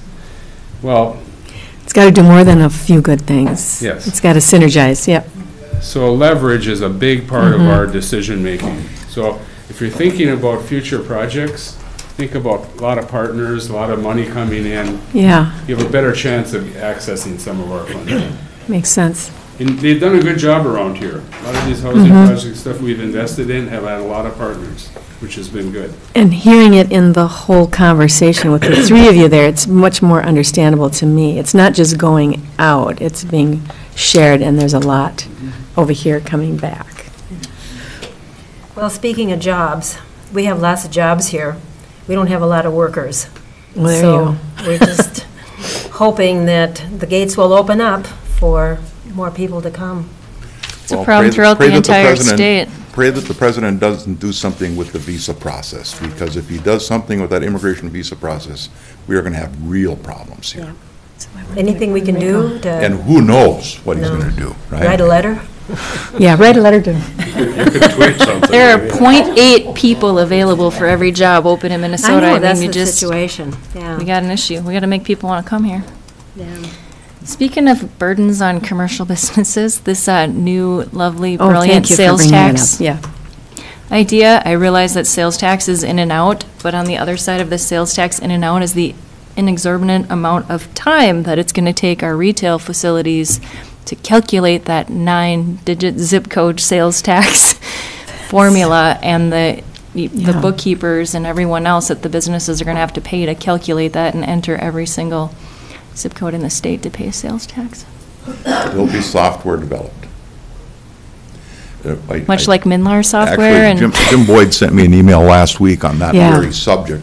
The challenge isn't so much collecting the state sales tax, it's where you The have local. local option sales taxes. Right. Like Right, Cook no, County has exactly.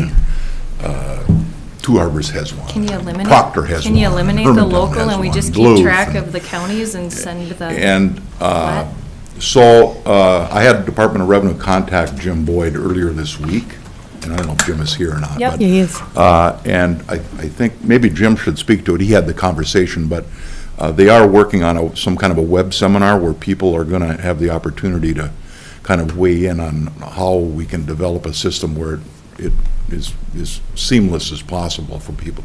I recognize the challenge, right? I mean, how would somebody in Grand Marais know that there's a local option sales tax in Owatonna, right? I mean, Well, not just Department of Revenue know. has a When you calculator ship up, so something you there, enter so- the Yeah. zip code and it's But- great, but it's time consuming. Oh, my God. Yeah. Unbelievable.